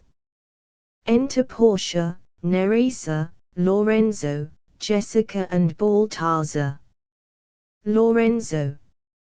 Madam, although I speak it in your presence, you have a noble and a true conceit of godlike amity, which appears most strongly in bearing thus the absence of your lord. But if you knew to whom you show this honor, how true a gentleman you send relief, how dear a lover of my lord your husband, I know you would be prouder of the work than customary bounty can enforce you. Portia. I never did repent for doing good, nor shall not now, for in companions that do converse and waste the time together, whose souls do bear an equal yoke of love, there must be needs a like proportion of lineaments, of manners, and of spirit, which makes me think that this Antonio, being the bosom lover of my lord, must needs be like my lord. If it be so, how little is the cost I have bestowed in purchasing the semblance of my soul from out the state of hellish cruelty. This comes too near the praising of myself, therefore no more of it. Here are the things. Lorenzo, I commit into your hands the husbandry and manage of my house until my lord's return. For mine own part, I have toward heaven breathed a secret vow to live in prayer and contemplation, only attended by Nerissa here, until her husband and my lord's return. There is a monastery 2 miles off, and there we will abide. I do desire you not to deny this imposition, the which my love and some necessity now lays upon you. Lorenzo. Madam, with all my heart I shall obey you in all fair commands. Portia. My people do already know my mind, and will acknowledge you and Jessica in place of Lord Bassanio and myself. So fare you well till we shall meet again. Lorenzo. Fair thoughts and happy hours attend on you. Jessica. I wish your ladyship all heart's content. Portia. I thank you for your wish, and am well pleased to wish it back on you. Fare you well, Jessica.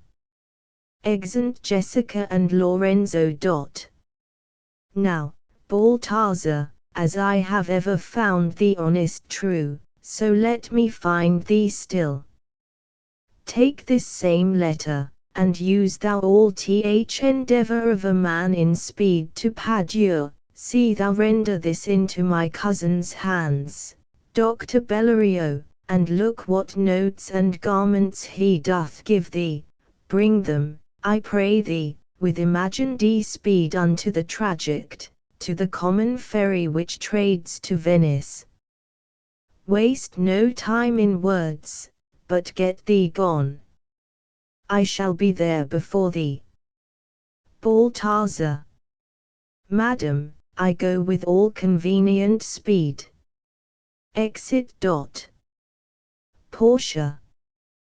Come on, Nerissa, I have work in hand that you yet know not of. We'll see our husbands before they think of us.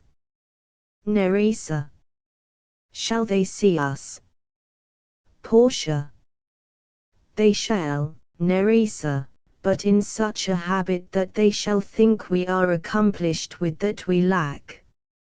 I'll hold thee any wager, when we are both accoutred like young men, I'll prove the prettier fellow of the two, and wear my dagger with the braver grace, and speak between the change of man and boy with a reed voice, and turn 2 mincing steps into a manly stride, and speak of phrase like a fine bragging youth, and tell quaint lies how honourable ladies sought my love, which I denying, they fell sick and died, I could not do withal. Then I'll repent, and wish for all that I had not killed them. And 20 of these puny lies I'll tell, that men shall swear I have discontinued school about a 12-month. I have within my mind 1,000 raw tricks of these bragging jacks, which I will practice. Nerissa. Why, shall we turn to men? Portia. Fie, what a question's that, if thou wert near you'd interpreter. But come, I'll tell thee all my whole device when I am in my coach, which stays for us at the park gate, and therefore haste away, for we must measure 20 miles today. Exeunt. Scene V. The same.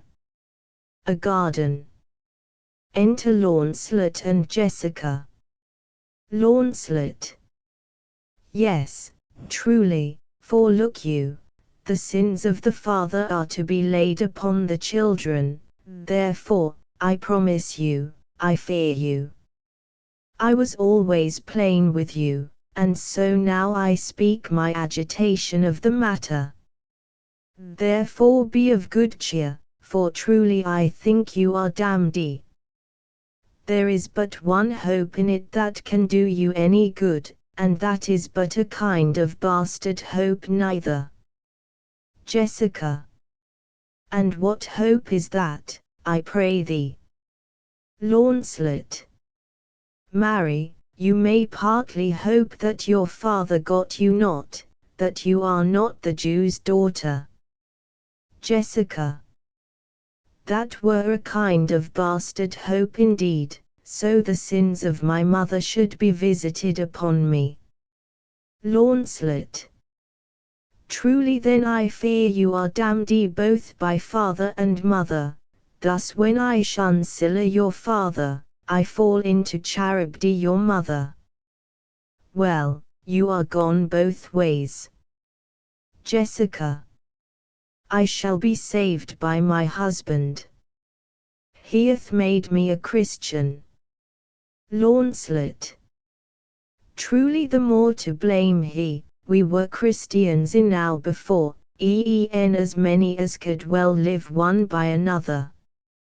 This making of Christians will raise the price of hogs, if we grow all to be pork eaters, we shall not shortly have a rasher on the coals for money. Enter Lorenzo. Jessica. I'll tell my husband, Launcelot, what you say. Here he comes. Lorenzo. I shall grow jealous of you shortly, Launcelot, if you thus get my wife into corners.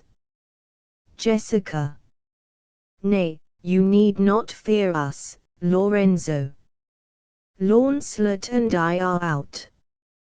He tells me flatly there's no mercy for me in heaven, because I am a Jew's daughter, and he says you are no good member of the Commonwealth, for in converting Jews to Christians you raise the price of pork. Lorenzo. I shall answer that better to the Commonwealth than you can the getting up of the Negro's belly. The Moor is with child by you, Launcelot. Launcelot. It is much that the Moor should be more than reason, but if she be less than an honest woman, she is indeed more than I took her for. Lorenzo. How every fool can play upon the word. I think the best grace of wit will shortly turn into silence, and discourse grow commendable in none only but parrots. Go in, sirrah, bid them prepare for dinner. Launcelot. That is done, sir, they have all stomachs. Lorenzo. Goodly Lord, what a wit snapper are you. Then bid them prepare dinner. Launcelot. That is done too, sir, only cover is the word. Lorenzo. Will you cover, then, sir? Launcelot. Not so, sir, neither. I know my duty. Lorenzo. Yet more quarrelling with occasion. Wilt thou show the whole wealth of thy wit in an instant? I pray thee understand a plain man in his plain meaning, go to thy fellows, bid them cover the table, serve in the meat, and we will come in to dinner. Launcelot. For the table, sir, it shall be served in, for the meat, sir, it shall be covered, for your coming in to dinner, sir, why, let it be as humours and conceits shall govern. Exit. Lorenzo. O dear discretion, how his words are suited. The fool hath planted in his memory an army of good words, and I do know a many fools that stand in better place, garnished like him, that for a tricksy word defy the matter. How cheerest thou, Jessica? And now, good sweet, say thy opinion, how dost thou like the Lord Bassanio's wife? Jessica. Past all expressing. It is very meet the Lord Bassanio live an upright life, for having such a blessing in his lady, he finds the joys of heaven here on earth, and if on earth he do not merit it, in reason he should never come to heaven. Why, if two gods should play some heavenly match, and on the wager lay two earthly women, and Portia one, there must be something else pawned with the other, for the poor rude world doth not her fellow. Lorenzo. Even such a husbandest thou of me as she is for a wife. Jessica. Nay, but ask my opinion too of that. Lorenzo. I will anon. First let us go to dinner. Jessica. Nay, let me praise you while I have a stomach. Lorenzo. No, pray thee, let it serve for table talk. Then howsomever thou speakest, 'mong other things I shall digest it. Jessica. Well, I'll set you forth. Exeunt. Act 4 Scene I Venice. A court of justice. Enter the Duke, the Magnificos, Antonio, Bassanio, Gratiano, Salerio and others. Duke. What, is Antonio here? Antonio. Ready, so please your grace. Duke. I am sorry for thee, thou art come to answer a stony adversary, an inhuman wretch, incapable of pity, void and empty from any dram of mercy. Antonio. I have heard your grace hath taken great pains to qualify his rigorous course, but since he stands obdurate, and that no lawful means can carry me out of his envy's reach, I do oppose my patience to his fury, and demand thee to suffer with a quietness of spirit the very tyranny and rage of his. Duke. Go one and call the Jew into the court. Salarino. He is ready at the door. He comes, my lord. Enter Shylock. Duke. Make room, and let him stand before our face. Shylock. The world thinks, and I think so too, that thou but leadest this fashion of thy malice to the last hour of act, and then, 'tis thought, thou lt show thy mercy and remorse more strange than is thy strange apparent cruelty, and where thou now exacts the penalty, which is a pound of this poor merchant's flesh, thou wilt not only lose the forfeiture, but, touch thee with human gentleness and love, forgive a moiety of the principal, glancing an eye of pity on his losses that have of late so huddled on his back, enow to press a royal merchant down, and pluck commiseration of his state from brassy bosoms and rough hearts of flint, from stubborn Turks and Tartars never trained to offices of tender courtesy. We all expect a gentle answer, Jew. Shylock. I have possessed your grace of what I purpose, and by our holy Sabbath have I sworn to have the due and forfeit of my bond. If you deny it, let the danger light upon your charter and your city's freedom. You'll ask me why I rather choose to have a weight of carrion flesh than to receive 3,000 ducats. I'll not answer that, but say it is my humor. Is it answered? What if my house be troubled with a rat, and I be pleased to give 10,000 ducats to have it bandy? What, are you answered yet? Some men there are love not a gaping pig, some that are mad if they behold a cat, and others, when the bagpipe sings the nose, cannot contain their urine, for affection mistress of passion, sways it to the mood of what it likes or loathes. Now, for your answer, as there is no firm reason to be rendered why he cannot abide a gaping pig, why he a harmless necessary cat, why he a woolen bagpipe, but of force must yield to such inevitable shame as to offend, himself being offended, so can I give no reason, nor I will not, more than a logged hate and a certain loathing I bear Antonio, that I follow thus a losing suit against him. Are you answered? Bassanio. This is no answer, thou unfeeling man, to excuse the current of thy cruelty. Shylock. I am not bound to please thee with my answer. Bassanio. Do all men kill the things they do not love? Shylock. Hates any man the thing he would not kill? Bassanio. Every offense is not a hate at first. Shylock. What, wouldst thou have a serpent sting thee twice? Antonio. I pray you, think you question with the Jew.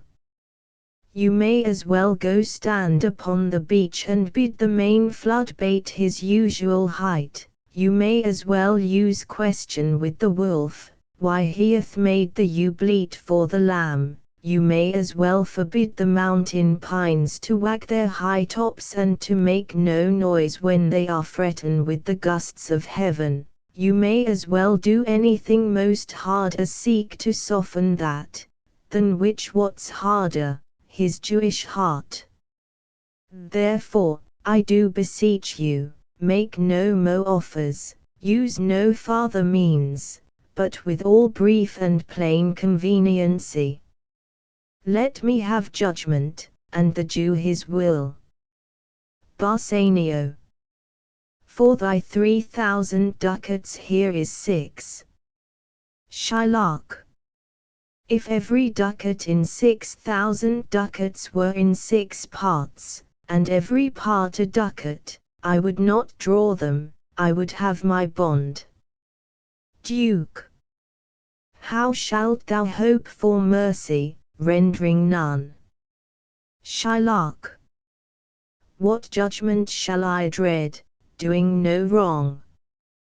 You have among you many a purchased slave, which, like your asses and your dogs and mules, you use in abject and in slavish parts, because you bought them. Shall I say to you, let them be free, marry them to your heirs? Why sweat they under burdens? Let their beds be made as soft as yours, and let their palates be seasoned with such viands. You will answer, the slaves are ours. So do I answer you, the pound of flesh which I demand of him is dearly bought, 'tis mine and I will have it. If you deny me, fie upon your law. There is no force in the decrees of Venice. I stand for judgment. Answer, shall I have it? Duke. Upon my power I may dismiss this court, unless Bellario, a learned doctor, whom I have sent for to determine this, come here today. Salarino. My lord, here stays without a messenger with letters from the doctor, new come from Padua. Duke, bring us the letters. Call the messenger. Bassanio, good cheer, Antonio. What, man, courage yet!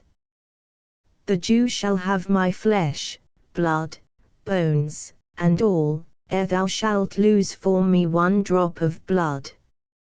Antonio, I am a tainted wether of the flock, meetest for death. The weakest kind of fruit drops earliest to the ground, and so let me. You cannot better be employed, Bassanio, than to live still, and write mine epitaph. Enter Nerissa dressed like a lawyer's clerk. Duke, came you from Padua, from Bellerio? Nerissa, from both, my lord. Bellerio greets your grace. Presents a letter. Bassanio, why dost thou whet thy knife so earnestly? Shylock, to cut the forfeiture from that bankrupt there. Gratiano, not on thy soul but on thy soul, harsh Jew, thou makest thy knife keen. But no metal can, no, not the hangman's axe, bear half the keenness of thy sharp envy. Can no prayers pierce thee? Shylock, no, none that thou'st wit enough to make. Gratiano, oh, be thou damned, inexecrable dog! And for thy life let justice be accused, thou almost makest me waver in my faith, to hold opinion with Pythagoras that souls of animals infuse themselves into the trunks of men. Thy currish spirit governed a wolf who, hanged for human slaughter, even from the gallows did his fell soul fleet, and whilst thou layest in thy unhallowed dam, infest itself in thee, for thy desires are wolfish, bloody, starved and ravenous. Shylock, till thou canst rail the seal from off my bond, thou but offendest thy lungs to speak so loud. Repair thy wit, good youth, or it will fall to cureless ruin. I stand here for law. Duke, this letter from Bellerio doth commend a young and learned doctor to our court. Where is he? Nerissa, he attendeth here hard by, to know your answer, whether you'll admit him. Duke of Venice, with all my heart. Some 3 or 4 of you go give him courteous conduct to this place. Meantime, the court shall hear Bellerio's letter. Reads. Your Grace shall understand that at the receipt of your letter I am very sick, but in the instant that your messenger came, in loving visitation was with me a young doctor of Rome. His name is Balthazar. I acquainted him with the cause in controversy between the Jew and Antonio the merchant. We turned o'er many books together. He is furnished with my opinion, which, bettered with his own learning, the greatness whereof I cannot enough commend, comes with him at my importunity to fill up your Grace's request in my stead. I beseech you let his lack of years be no impediment to let him lack a reverend estimation, for I never knew so young a body with so old a head. I leave him to your gracious acceptance, whose trial shall better publish his commendation. You hear the learned Bellerio what he writes, and here, I take it, is the doctor come. Enter Portia dressed like a doctor of laws. Give me your hand. Come you from old Bellerio? Portia. I did, my lord. Duke. You are welcome. Take your place. Are you acquainted with the difference that holds this present question in the court? Portia. I am informed thoroughly of the cause. Which is the merchant here? And which the Jew? Duke. Antonio and old Shylock, both stand forth. Portia. Is your name Shylock? Shylock. Shylock is my name. Portia. Of a strange nature is the suit you follow, yet in such rule that the Venetian law cannot impugn you as you do proceed. To Antonio. You stand within his danger, do you not? Antonio. So he says. Portia. Do you confess the bond? Antonio. I do. Portia. Then must the Jew be merciful. Shylock. On what compulsion must I? Tell me that.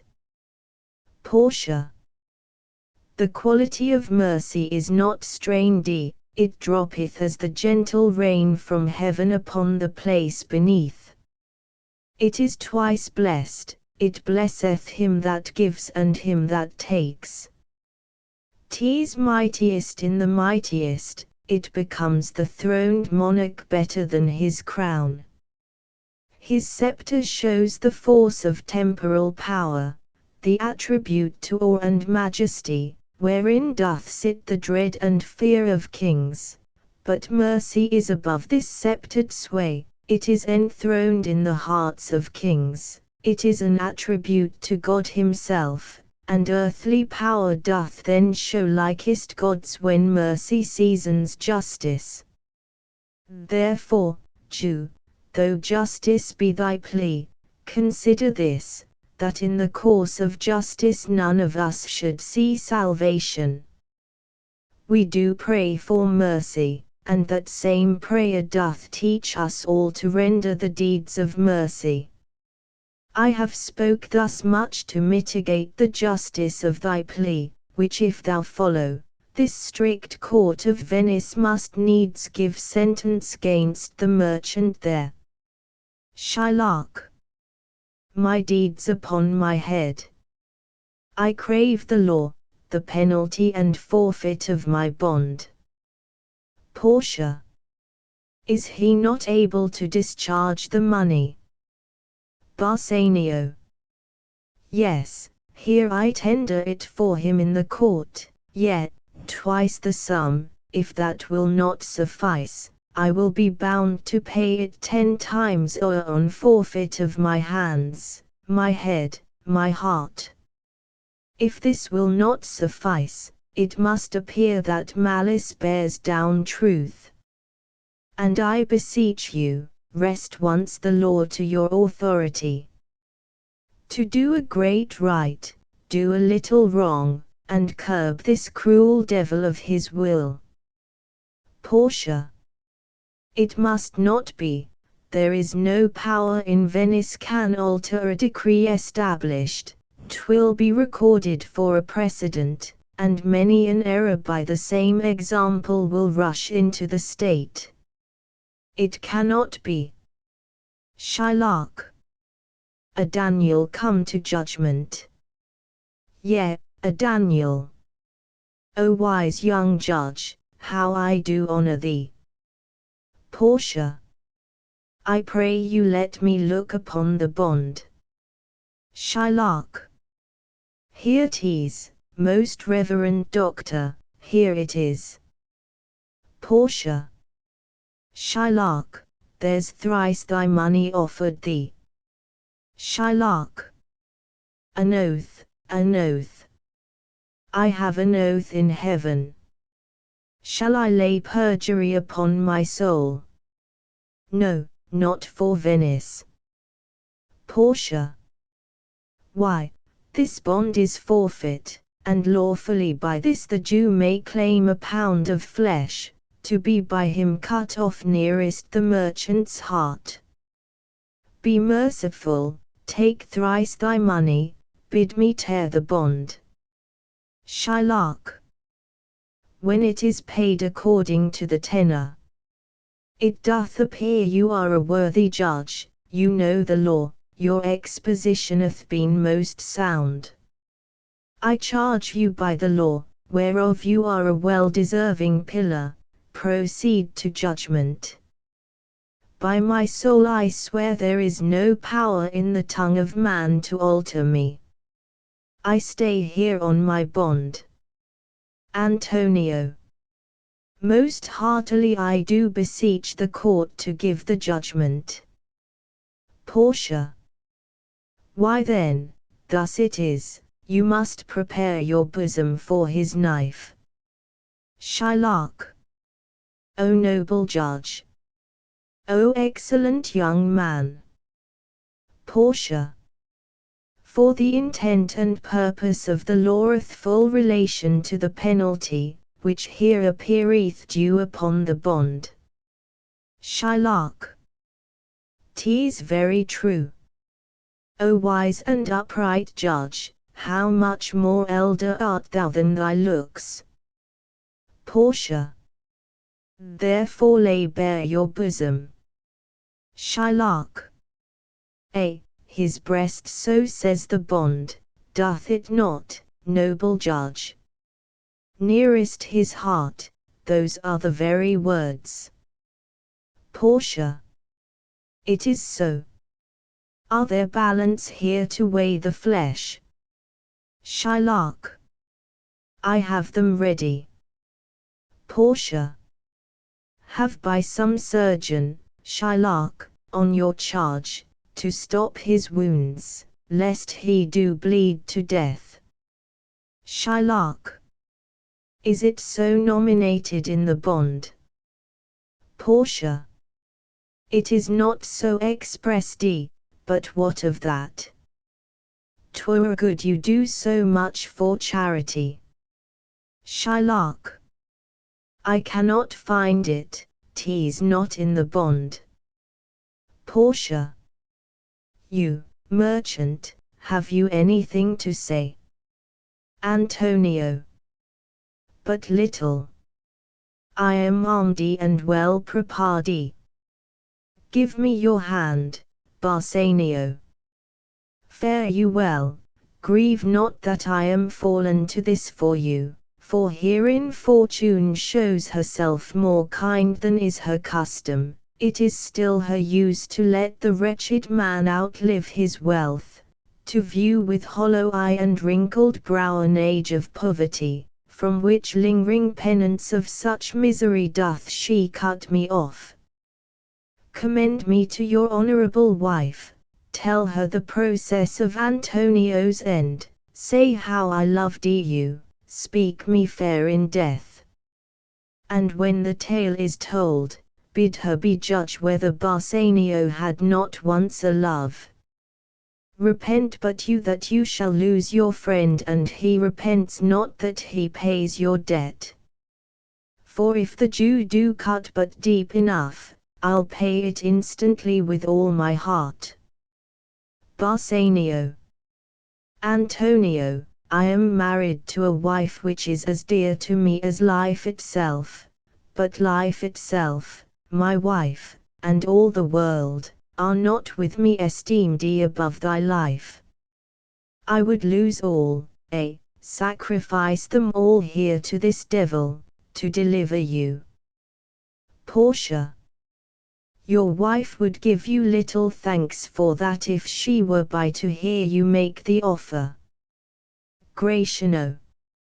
I have a wife who I protest I love. I would she were in heaven, so she could entreat some power to change this currish Jew. Nerissa. 'Tis well you offer it behind her back, the wish would make else an unquiet house. Shylock. These be the Christian husbands. I have a daughter, would any of the stock of Barabbas had been her husband, rather than a Christian? We trifle time, I pray thee, pursue sentence. Portia. A pound of that same merchant's flesh is thine, the court awards it and the law doth give it. Shylock. Most rightful judge. Portia. And you must cut this flesh from off his breast. The law allows it and the court awards it. Shylock. Most learned judge. A sentence. Come, prepare. Portia. Tarry a little, there is something else. This bond doth give thee here no jot of blood. The words expressly are a pound of flesh, take then thy bond, take thou thy pound of flesh, but in the cutting it, if thou dost shed one drop of Christian blood, thy lands and goods are, by the laws of Venice, confiscate unto the state of Venice. Gratiano. O upright judge. Mark, Jew. O learned judge. Shylock. Is that the law? Portia. Thyself shalt see the act. For, as thou urgest justice, be as a D thou shalt have justice more than thou deservest. Gratiano. O learned judge. Mark, Jew, a learned judge. Shylock. I take this offer then. Pay the bond thrice and let the Christian go. Bassanio. Here is the money. Portia. Soft. The Jew shall have all justice. Soft. No haste. He shall have nothing but the penalty. Gratiano. O Jew, an upright judge, a learned judge. Portia. Therefore prepare thee to cut off the flesh. Shed thou no blood, nor cut thou less nor more, but just a pound of flesh, if thou takest more or less than a just pound, be it but so much as makes it light or heavy in the substance, or the division of the 20th part of one poor scruple, nay, if the scale do turn but in the estimation of a hair, thou diest, and all thy goods are confiscate. Gratiano. A second Daniel, a Daniel, Jew. Now, infidel, I have you on the hip. Portia. Why doth the Jew pause? Take thy forfeiture. Shylock. Give me my principal, and let me go. Bassanio. I have it ready for thee. Here it is. Portia. Here threfust it in the open court, he shall have merely justice and his bond. Gratiano. A Daniel still say I, a second Daniel. I thank thee, Jew, for teaching me that word. Shylock. Shall I not have barely my principal? Portia. Thou shalt have nothing but the forfeiture to be so taken at thy peril, Jew. Shylock. Why, then the devil give him good of it. I'll stay no longer question. Portia. Tarry, Jew. The law hath yet another hold on you. It is enacted in the laws of Venice, if it be proved against an alien that by direct or indirect attempts he seek the life of any citizen, the party against the which he doth contrive shall seize one half his goods, the other half comes to the privy coffer of the state, and the offender's life lies in the mercy of the Duke only, 'gainst all other voice. In which predicament I say thou standest, for it appears by manifest proceeding that indirectly, and directly too, thou hast contrived against the very life of the defendant, and thou hast incurred the danger formerly by me rehearsed. Down, therefore, and beg mercy of the Duke. Gratiano. Beg that thou mayst have leave to hang thyself, and yet, thy wealth being forfeit to the state, thou hast not left the value of a cord, therefore thou must be hanged at the state's charge. Duke. That thou shalt see the difference of our spirit, I pardon thee thy life before thou ask it. For half thy wealth, it is Antonio's, the other half comes to the general state, which humbleness may drive unto a fine. Portia. For the state, not for Antonio. Shylock. Nay, take my life and all, pardon not that. You take my house when you do take the prop that doth sustain my house. You take my life when you do take the means whereby I live. Portia.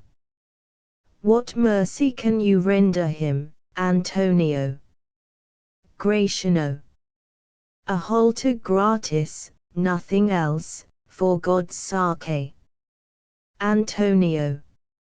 So please my lord the Duke and all the court to quit the fine for one half of his goods, I am content, so he will let me have the other half in use, to render it upon his death unto the gentleman that lately stole his daughter. 2 things provided more, that for this favour, he presently become a Christian, the other, that he do record a gift, here in the court, of all he dies possessed unto his son Lorenzo and his daughter. Duke. He shall do this, or else I do recant the pardon that I late pronounced here. Portia. Art thou contented, Jew? What dost thou say? Shylock. I am content. Portia. Clerk, draw a deed of gift. Shylock. I pray you give me leave to go from hence, I am not well, send the deed after me and I will sign it. Duke. Get thee gone, but do it. Gratiano.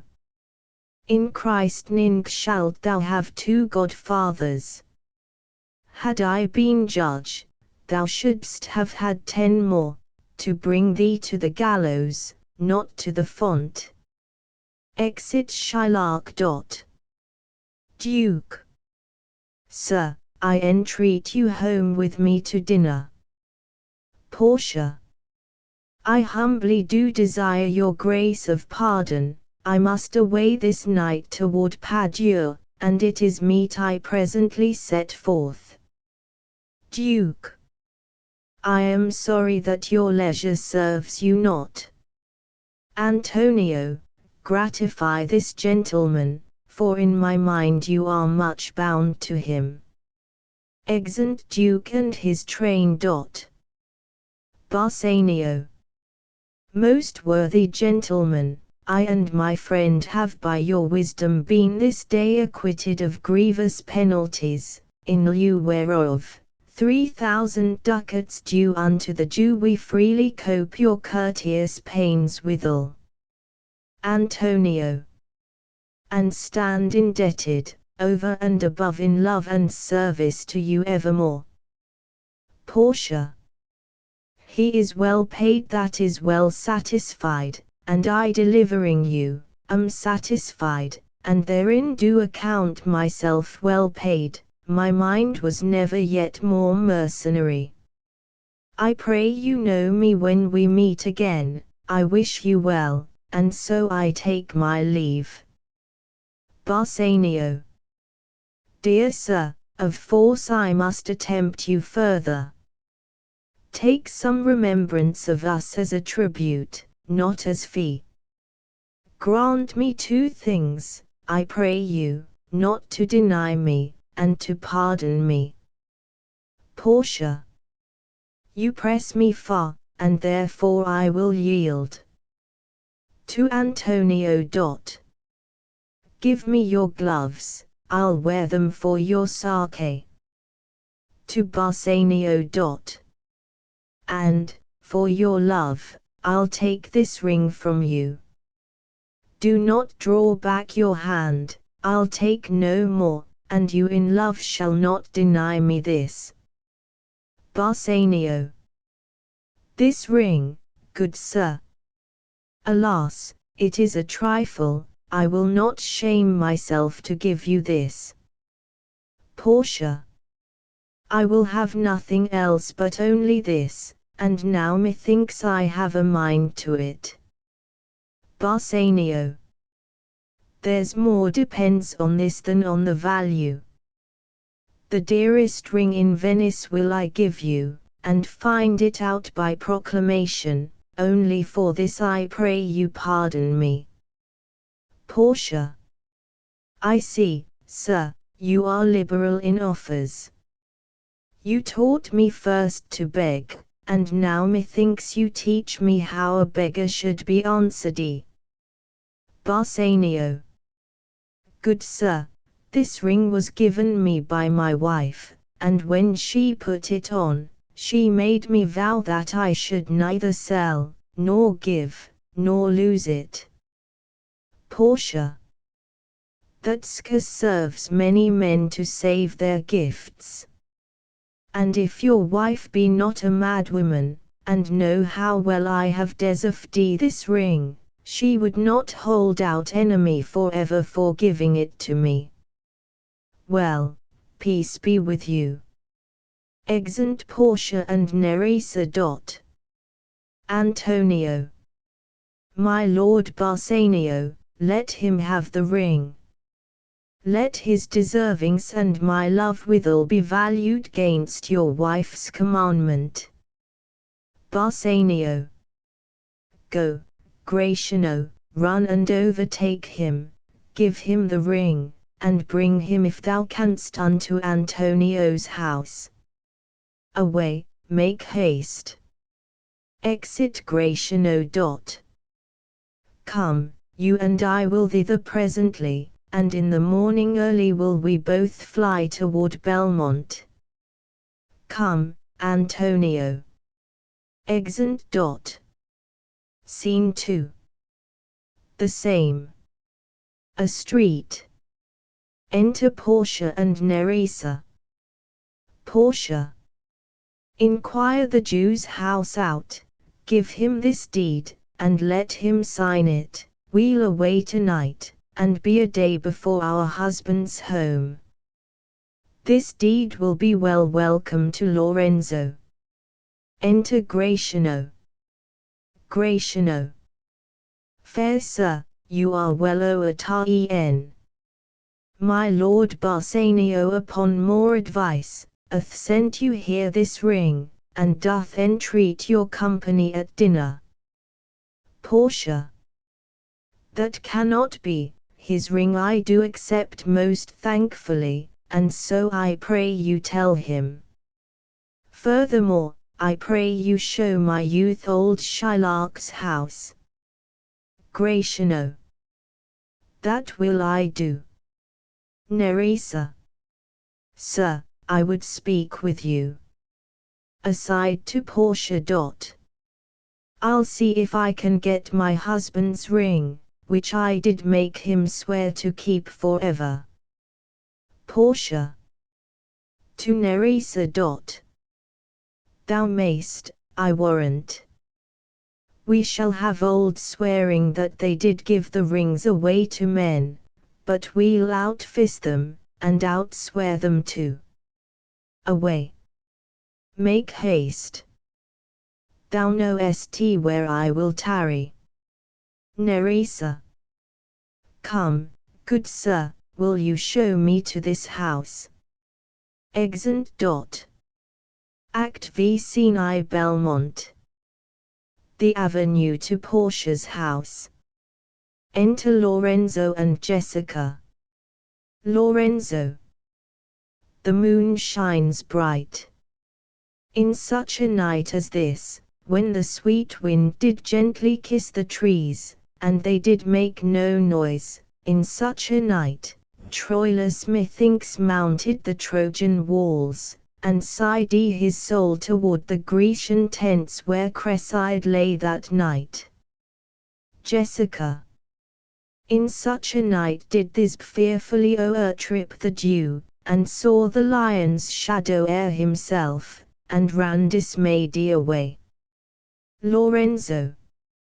In such a night stood Dido with a willow in her hand upon the wild sea banks, and waft her love to come again to Carthage. Jessica. In such a night Mede gathered the enchanted herbs that did renew old Aeson. Lorenzo. In such a night did Jessica steal from the wealthy Jew, and with an unthrift love did run from Venice as far as Belmont. Jessica. In such a night did young Lorenzo swear he loved her well, stealing her soul with many vows of faith, and ne'er a true one. Lorenzo. In such a night did pretty Jessica, like a little shrew, slander her love, and he forgave it her. Jessica. I would outnight you did nobody come, but hark, I hear the footing of a man. Enter Stefano. Lorenzo. Who comes so fast in silence of the night? Stefano. A friend.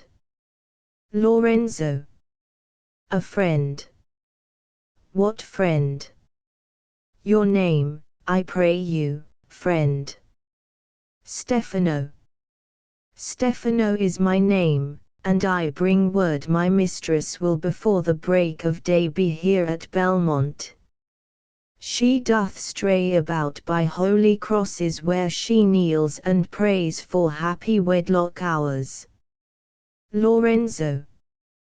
Who comes with her? Stefano. None but a holy hermit and her maid. I pray you, is my master yet returned? Lorenzo. He is not, nor we have not heard from him. But go we in, I pray thee, Jessica, and ceremoniously let us prepare some welcome for the mistress of the house. Enter Launcelot. Launcelot. Sola, sola. Wo ha, ho.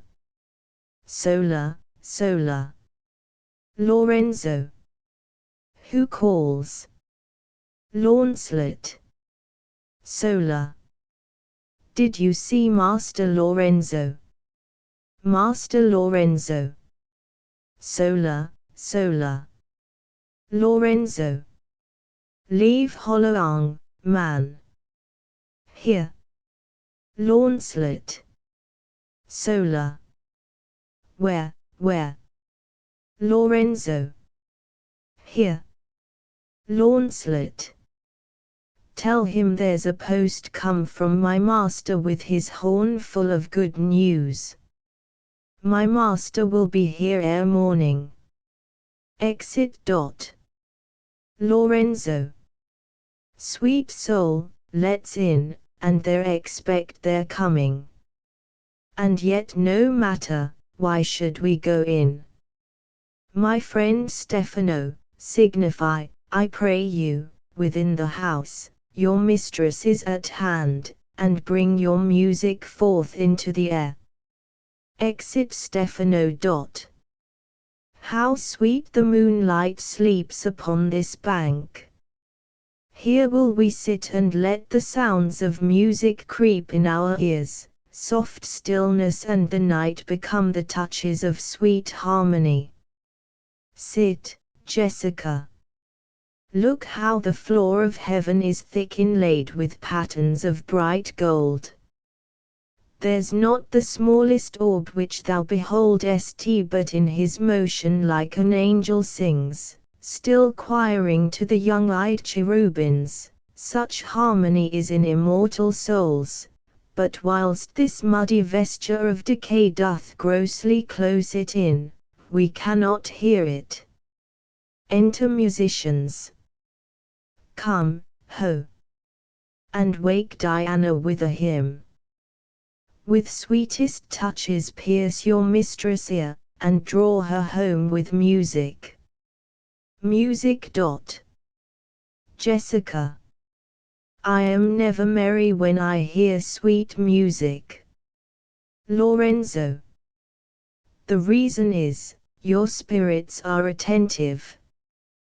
For do but note a wild and wanton herd or race of youthful and unhandled colts, fetching mad bounds, bellowing and neighing loud, which is the hot condition of their blood, if they but hear perchance a trumpet sound, or any air of music touch their ears, you shall perceive them make a mutual stand, their savage eyes turned to a modest gaze by the sweet power of music. Therefore the poet did feign that Orpheus drew trees, stones, and floods, since naught so stockish, hard, and full of rage, but music for the time doth change his nature. The man that hath no music in himself, nor is not moved with concord of sweet sounds, is fit for treasons, stratagems, and spoils. The motions of his spirit are dull as night, and his affections dark as Erebus. Let no such man be trusted. Mark the music. Enter Portia and Nerissa. Portia. That light we see is burning in my hall. How far that little candle throws his beams. So shines a good deed in a naughty world. Nerissa. When the moon shone we did not see the candle. Portia. So doth the greater glory dim the less. A substitute shines brightly as a king until a king be by, and then his state empties itself, as doth an inland brook into the main of waters. Music. Hark! Nerissa. It is your music, madam, of the house. Portia. Nothing is good, I see, without respect.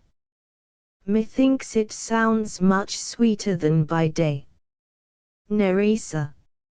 Silence bestows that virtue on it, madam. Portia. The crow doth sing as sweetly as the lark when neither is attended, and I think the nightingale, if she should sing by day when every goose is cackling, would be thought no better a musician than the wren. How many things by season are to their right praise and true perfection. Peace. How the moon sleeps with Endymion, and would not be a Wakdi. Music ceases. Lorenzo. That is the voice, or I am much deceived, of Portia. Portia. He knows me as the blind man knows the cuckoo, by the bad voice. Lorenzo. Dear lady, welcome home.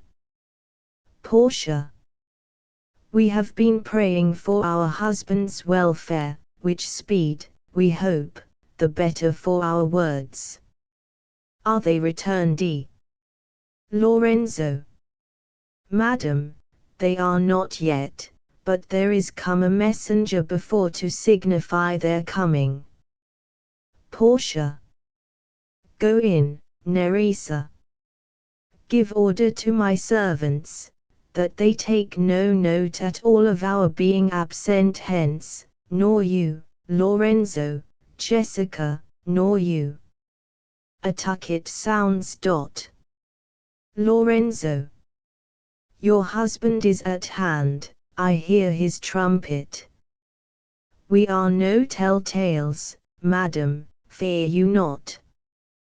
Portia. This night methinks is but the daylight sick, it looks a little paler. 'Tis a day such as the day is when the sun is hid. Enter Bassanio, Antonio, Gratiano and their followers. Bassanio. We should hold day with the Antipodes, if you would walk in absence of the sun. Portia. Let me give light, but let me not be light, for a light wife doth make a heavy husband, and never be Bassanio so for me. But God sought all. You are welcome home, my lord. Bassanio. I thank you, madam. Give welcome to my friend. This is the man, this is Antonio, to whom I am so infinitely bound. Portia. You should in all sense be much bound to him, for, as I hear, he was much bound for you. Antonio. No more than I am well acquitted of.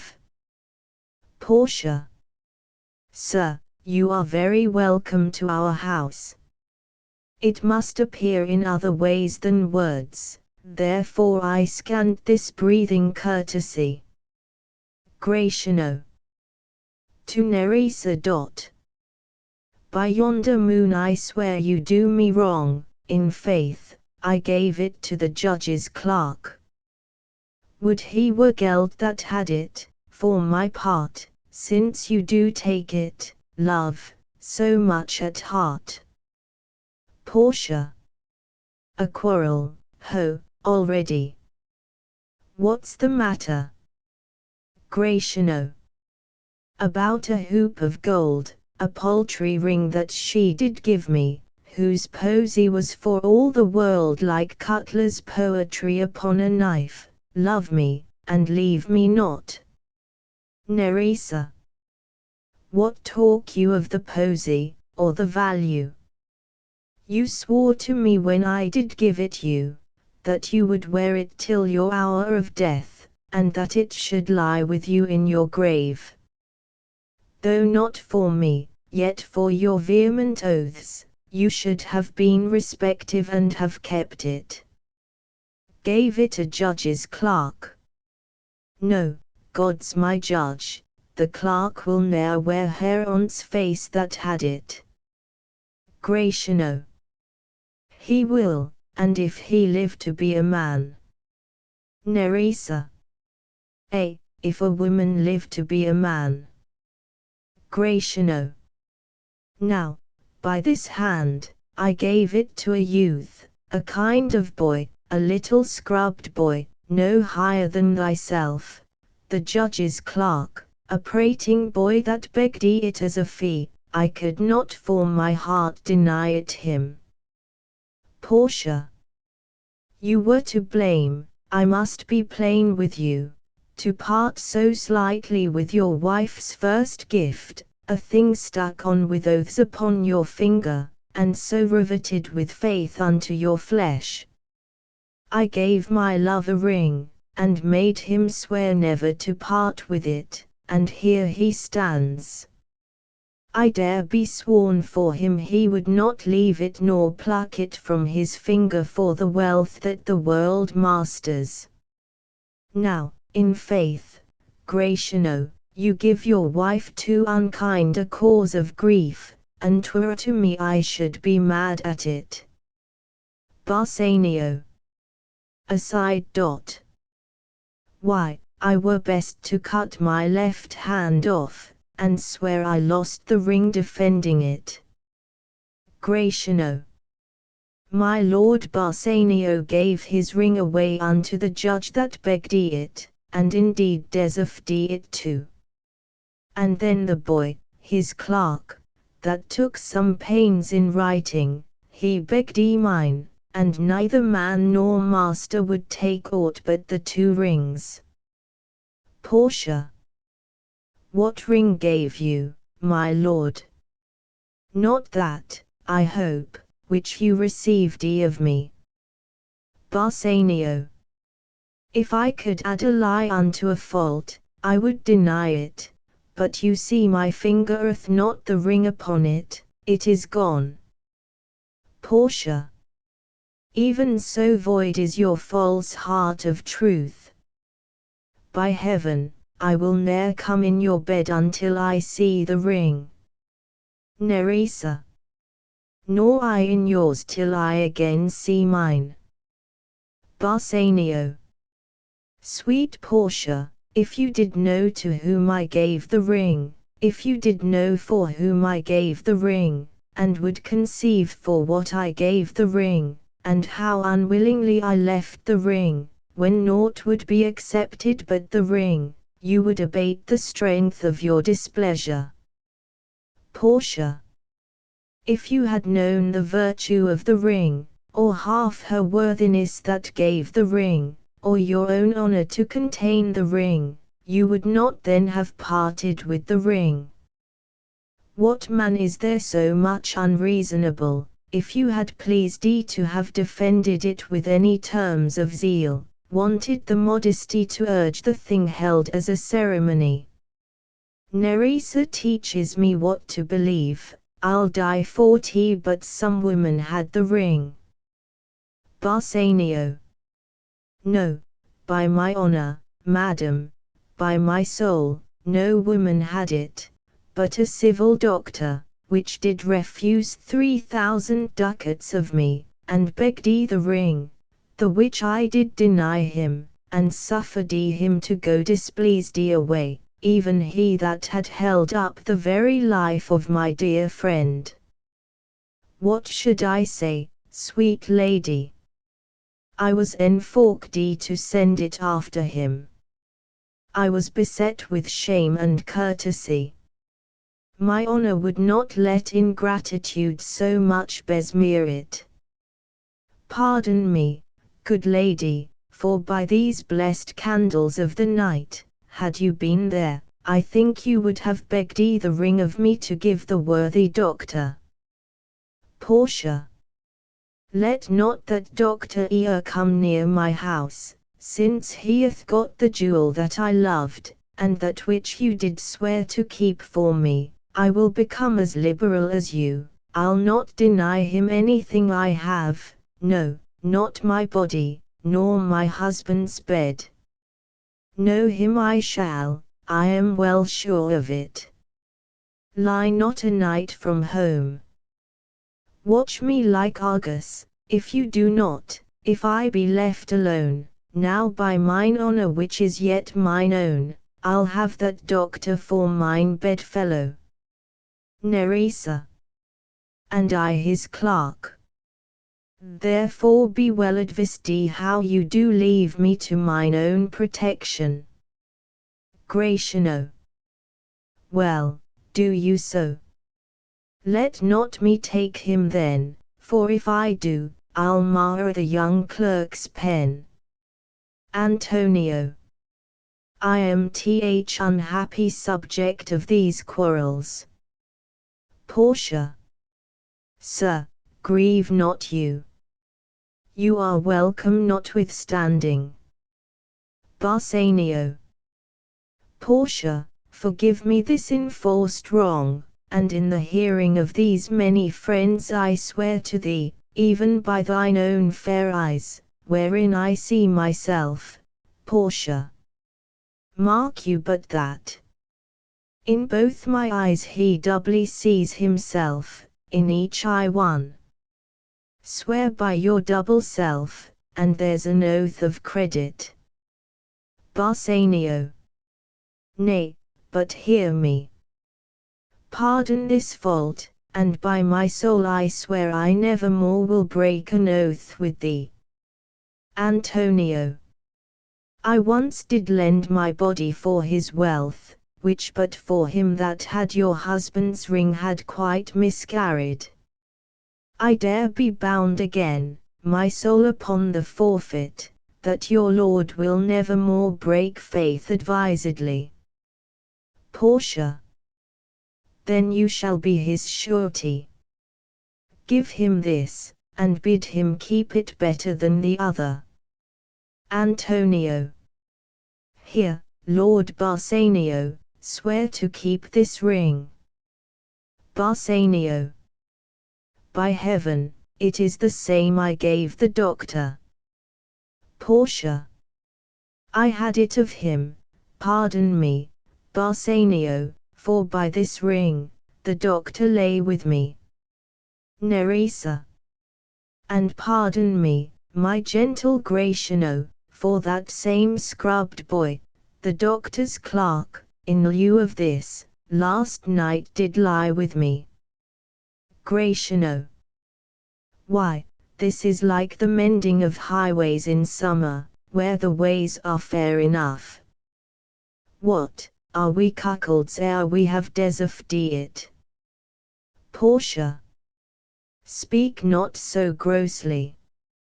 You are all a Marsdi. Here is a letter, read it at your leisure. It comes from Padua from Bellario. There you shall find that Portia was the doctor, Nerissa there, her clerk. Lorenzo here shall witness I set forth as soon as you, and even but now returned. I have not yet entered my house.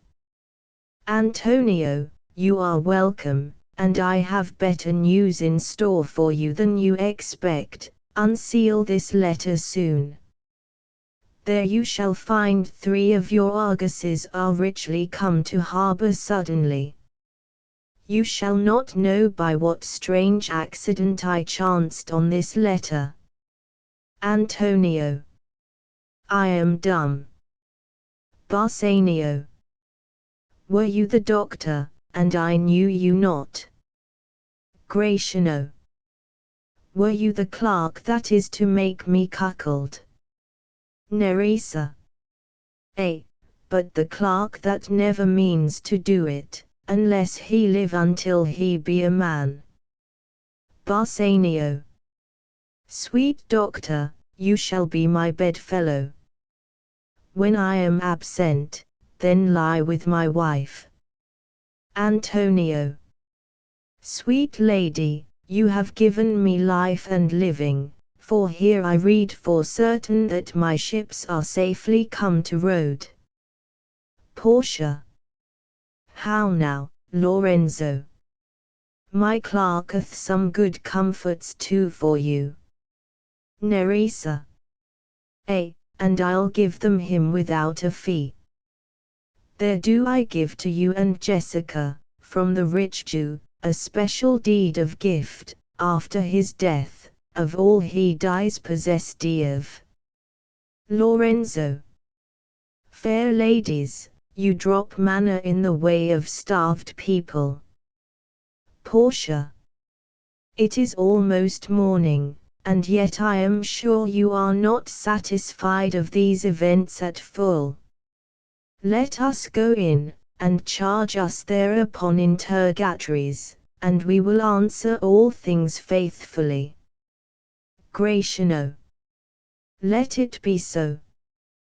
The first interrogatory that my Nerissa shall be sworn on is, whether till the next night she had rather stay, or go to bed now, being 2 hours to-day. But were the day come, I should wish it dark till I were couching with the doctor's clerk. Well, while I live, I'll fear no other thing so sore as keeping safe Nerissa's ring. Exeunt. Asterisk end of the project Gutenberg ebook The Merchant of Venice updated editions will replace the previous one, the old editions will be renamed. Creating the works from print editions not protected by U.S. copyright law means that no one owns a United States copyright in these works, so the Foundation, and you can copy and distribute it in the United States without permission and without paying copyright royalties. Special rules, set forth in the general terms of use part of this license, apply to copying and distributing Project Gutenberg trademark symbol electronic works to protect the Project Gutenberg trademark symbol concept and trademark. Project Gutenberg is a registered trademark, and may not be used if you charge for an ebook, except by following the terms of the trademark license, including paying royalties for use of the Project Gutenberg trademark. If you do not charge anything for copies of this ebook, complying with the trademark license is very easy.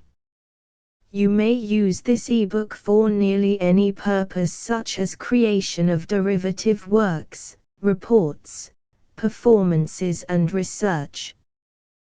Project Gutenberg ebooks may be modified and printed and given away. You may do practically anything in the United States with ebooks not protected by U.S. copyright law. Redistribution is subject to the trademark license, especially commercial redistribution. Start. Full license. The full Project Gutenberg license. Please read this before you distribute or use this work to protect the Project Gutenberg trademark symbol mission of promoting the free distribution of electronic works. By using or distributing this work, or any other work associated in any way with the phrase Project Gutenberg, you agree to comply with all the terms of the full Project Gutenberg trademark symbol license available with this file or online at www.gutenberg.org/license. Section 1.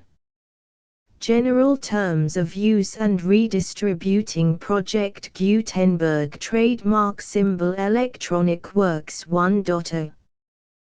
By reading or using any part of this Project Gutenberg trademark symbol electronic work, you indicate that you have read, understand, agree to and accept all the terms of this license and intellectual property, trademark/copyright, agreement. If you do not agree to abide by all the terms of this agreement, you must cease using and return or destroy all copies of Project Gutenberg trademark symbol electronic works in your possession. If you paid a fee for obtaining a copy of or access to a Project Gutenberg trademark symbol electronic work and you do not agree to be bound by the terms of this agreement, you may obtain a refund from the person or entity to whom you paid the fee as set forth in paragraph 1.e.8. 1.b. Project Gutenberg is a registered trademark. It may only be used on or associated in any way with an electronic work by people who agree to be bound by the terms of this agreement. There are a few things that you can do with most Project Gutenberg trademark symbol electronic works even without complying with the full terms of this agreement. See paragraph 1.c below. There are a lot of things you can do with Project Gutenberg trademark symbol electronic works if you follow the terms of this agreement and help preserve free future access to Project Gutenberg trademark symbol electronic works. See paragraph 1.e below. 1.c.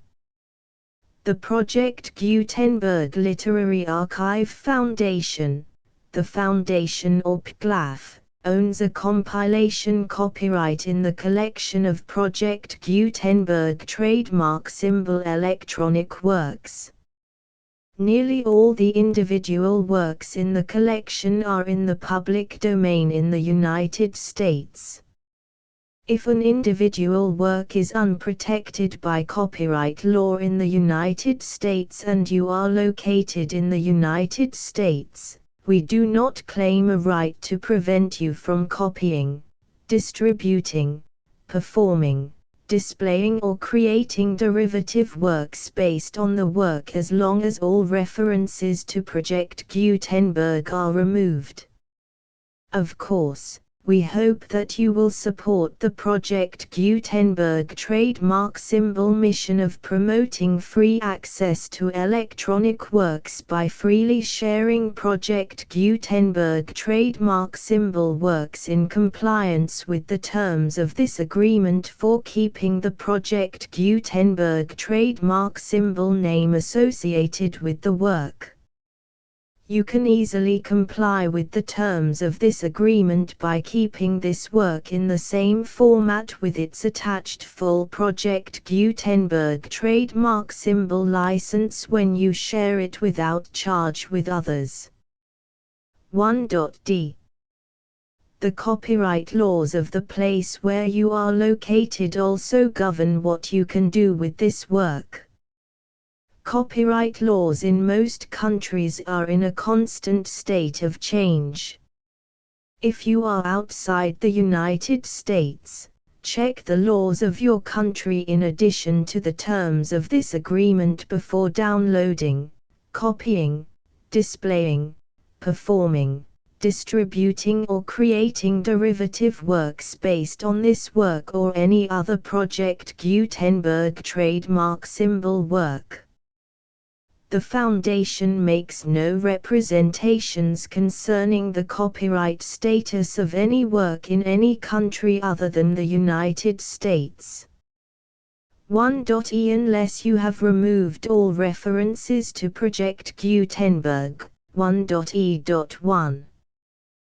The following sentence, with active links to, or other immediate access to, the full Project Gutenberg trademark symbol license must appear prominently whenever any copy of a Project Gutenberg trademark symbol work, any work on which the phrase Project Gutenberg appears, or with which the phrase Project Gutenberg is associated, is accessed, displayed, performed, viewed, copied or distributed.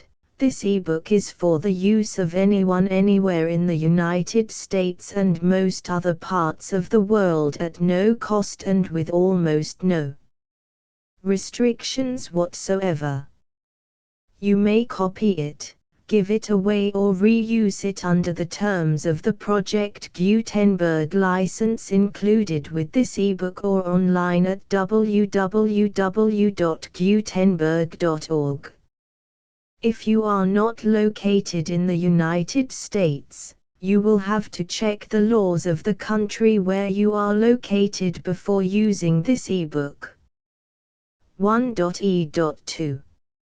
If an individual Project Gutenberg trademark symbol electronic work is derived from texts not protected by U.S. copyright law, does not contain a notice indicating that it is posted with permission of the copyright holder, the work can be copied and distributed to anyone in the United States without paying any fees or charges. If you are redistributing or providing access to a work with the phrase Project Gutenberg associated with or appearing on the work, you must comply either with the requirements of paragraphs 1.e.1 through 1.e.7 or obtain permission for the use of the work and the Project Gutenberg trademark symbol trademark as set forth in paragraphs 1.e.8 or 1.e.9.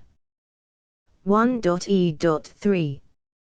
If an individual Project Gutenberg trademark symbol electronic work is posted with the permission of the copyright holder, Your use and distribution must comply with both paragraphs 1.e.1 through 1.e.7 and any additional terms imposed by the copyright holder.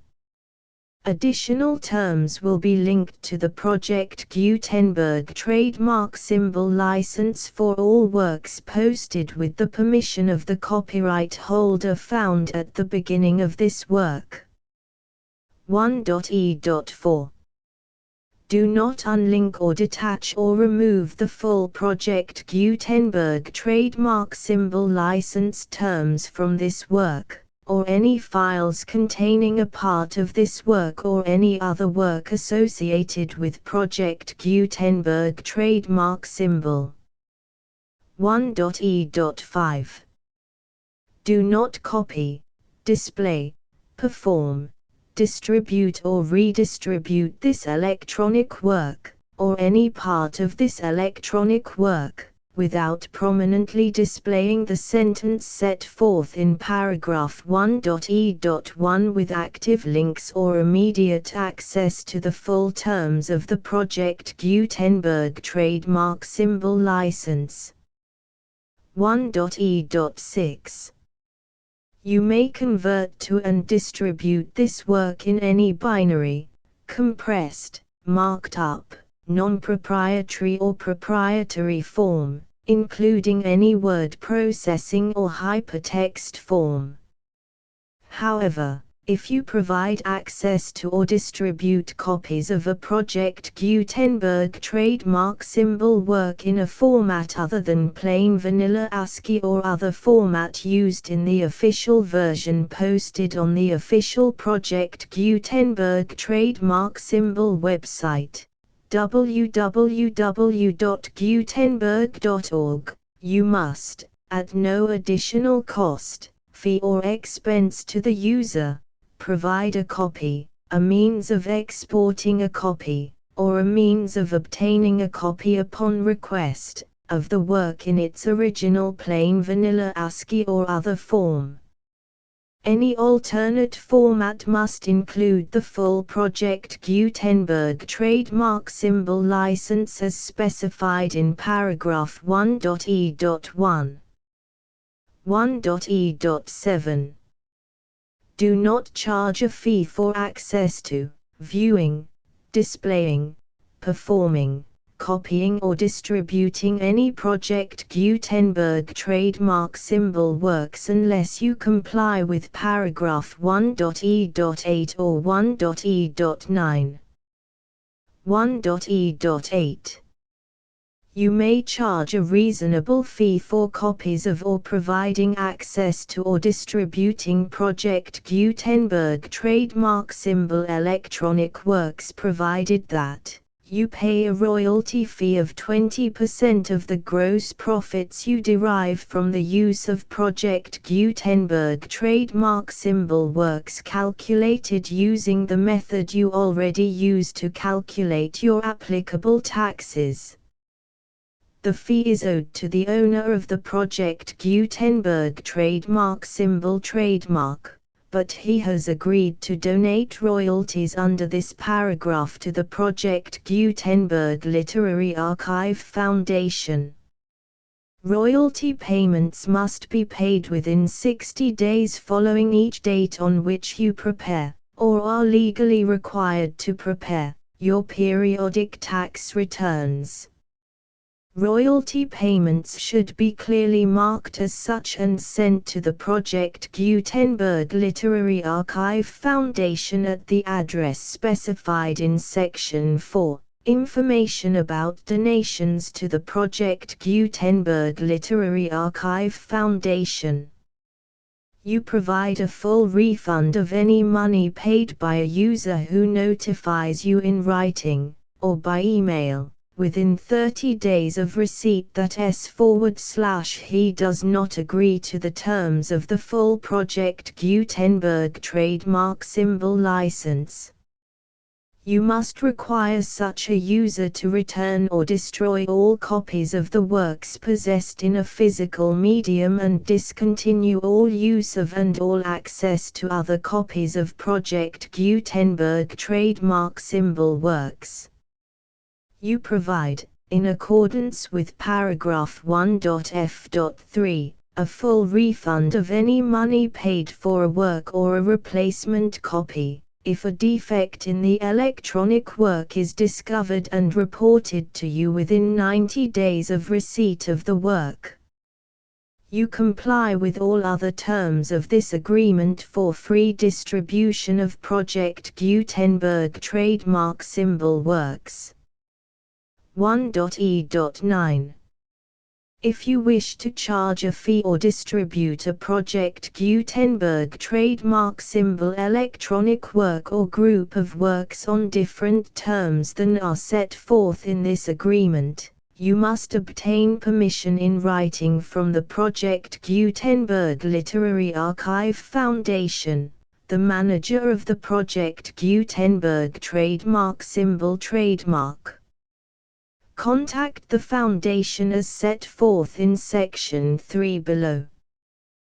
1.f1.f.1 Project Gutenberg volunteers and employees expend considerable effort to identify, do copyright research on, transcribe and proofread works not protected by U.S. copyright law in creating the Project Gutenberg trademark symbol collection.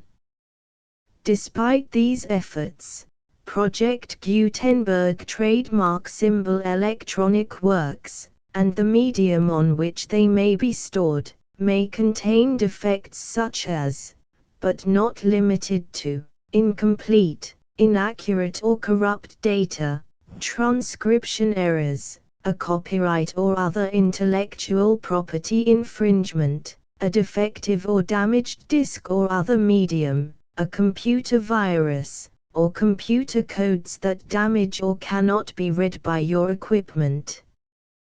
1.f.2 Limited warranty, disclaimer of damages, except for the right of replacement or refund described in paragraph 1.f.3, the Project Gutenberg Literary Archive Foundation, the owner of the Project Gutenberg trademark symbol trademark, and any other party distributing a Project Gutenberg trademark symbol electronic work under this agreement, disclaim all liability to you for damages, costs and expenses, including legal fees. You agree that you have no remedies for negligence, strict liability, breach of warranty or breach of contract except those provided in paragraph 1.f.3. You agree that the Foundation, the trademark owner, and any distributor under this agreement will not be liable to you for actual, direct, indirect, consequential, punitive or incidental damages even if you give notice of the possibility of such damage. 1.f.3 Limited right of replacement or refund. If you discover a defect in this electronic work within 90 days of receiving it, you can receive a refund of the money, if any, you paid for it by sending a written explanation to the person you received the work from. If you received the work on a physical medium, you must return the medium with your written explanation. The person or entity that provided you with the defective work may elect to provide a replacement copy in lieu of a refund. If you received the work electronically, the person or entity providing it to you may choose to give you a second opportunity to receive the work electronically in lieu of a refund. If the second copy is also defective, you may demand a refund in writing without further opportunities to fix the problem. 1.f.4 except for the limited right of replacement or refund set forth in paragraph 1.f.3. This work is provided to you as is, with no other warranties of any kind, express or implied, including but not limited to warranties of merchantability or fitness for any purpose. 1.f.5. Some states do not allow disclaimers of certain implied warranties or the exclusion or limitation of certain types of damages. If any disclaimer or limitation set forth in this agreement violates the law of the state applicable to this agreement, the agreement shall be interpreted to make the maximum disclaimer or limitation permitted by the applicable state law. The invalidity or unenforceability of any provision of this agreement shall not void the remaining provisions. 1.f.6. Indemnity. You agree to indemnify and hold the foundation, the trademark owner, any agent or employee of the foundation, anyone providing copies of Project Gutenberg trademark symbol electronic works in accordance with this agreement, and any volunteers associated with the production, promotion and distribution of Project Gutenberg trademark symbol electronic works, harmless from all liability, costs and expenses, including legal fees, that arise directly or indirectly from any of the following which you do or cause to occur. A. Distribution of this or any Project Gutenberg trademark symbol work. B. Alteration, modification, or additions or deletions to any Project Gutenberg trademark symbol work, and C. Any defect you cause. Section 2. Information about the mission of Project Gutenberg trademark symbol. Project Gutenberg trademark symbol is synonymous with the free distribution of electronic works in formats readable by the widest variety of computers, including obsolete, old, middle-aged and new computers. It exists because of the efforts of hundreds of volunteers and donations from people in all walks of life. Volunteers and financial support to provide volunteers with the assistance they need are critical to reaching Project Gutenberg trademark symbol's goals and ensuring that the Project Gutenberg trademark symbol collection will remain freely available for generations to come. In 2001, the Project Gutenberg Literary Archive Foundation was created to provide a secure and permanent future for Project Gutenberg trademark symbol and future generations. To learn more about the Project Gutenberg Literary Archive Foundation and how your efforts and donations can help, see sections 3 and 4 and the Foundation information page at www.gutenberg.org. Section 3. Information about the Project Gutenberg Literary Archive Foundation. The Project Gutenberg Literary Archive Foundation is a non-profit 501(c)(3) educational corporation organized under the laws of the state of Mississippi and granted tax-exempt status by the Internal Revenue Service. The Foundation's IN or Federal Tax Identification Number is 64-6221541. Contributions to the Project Gutenberg Literary Archive Foundation are tax-deductible to the full extent permitted by U.S. federal laws and your state's laws. The Foundation's business office is located at 809 North 1500 West, Salt Lake City, UT 84116, 801, 596, 1887.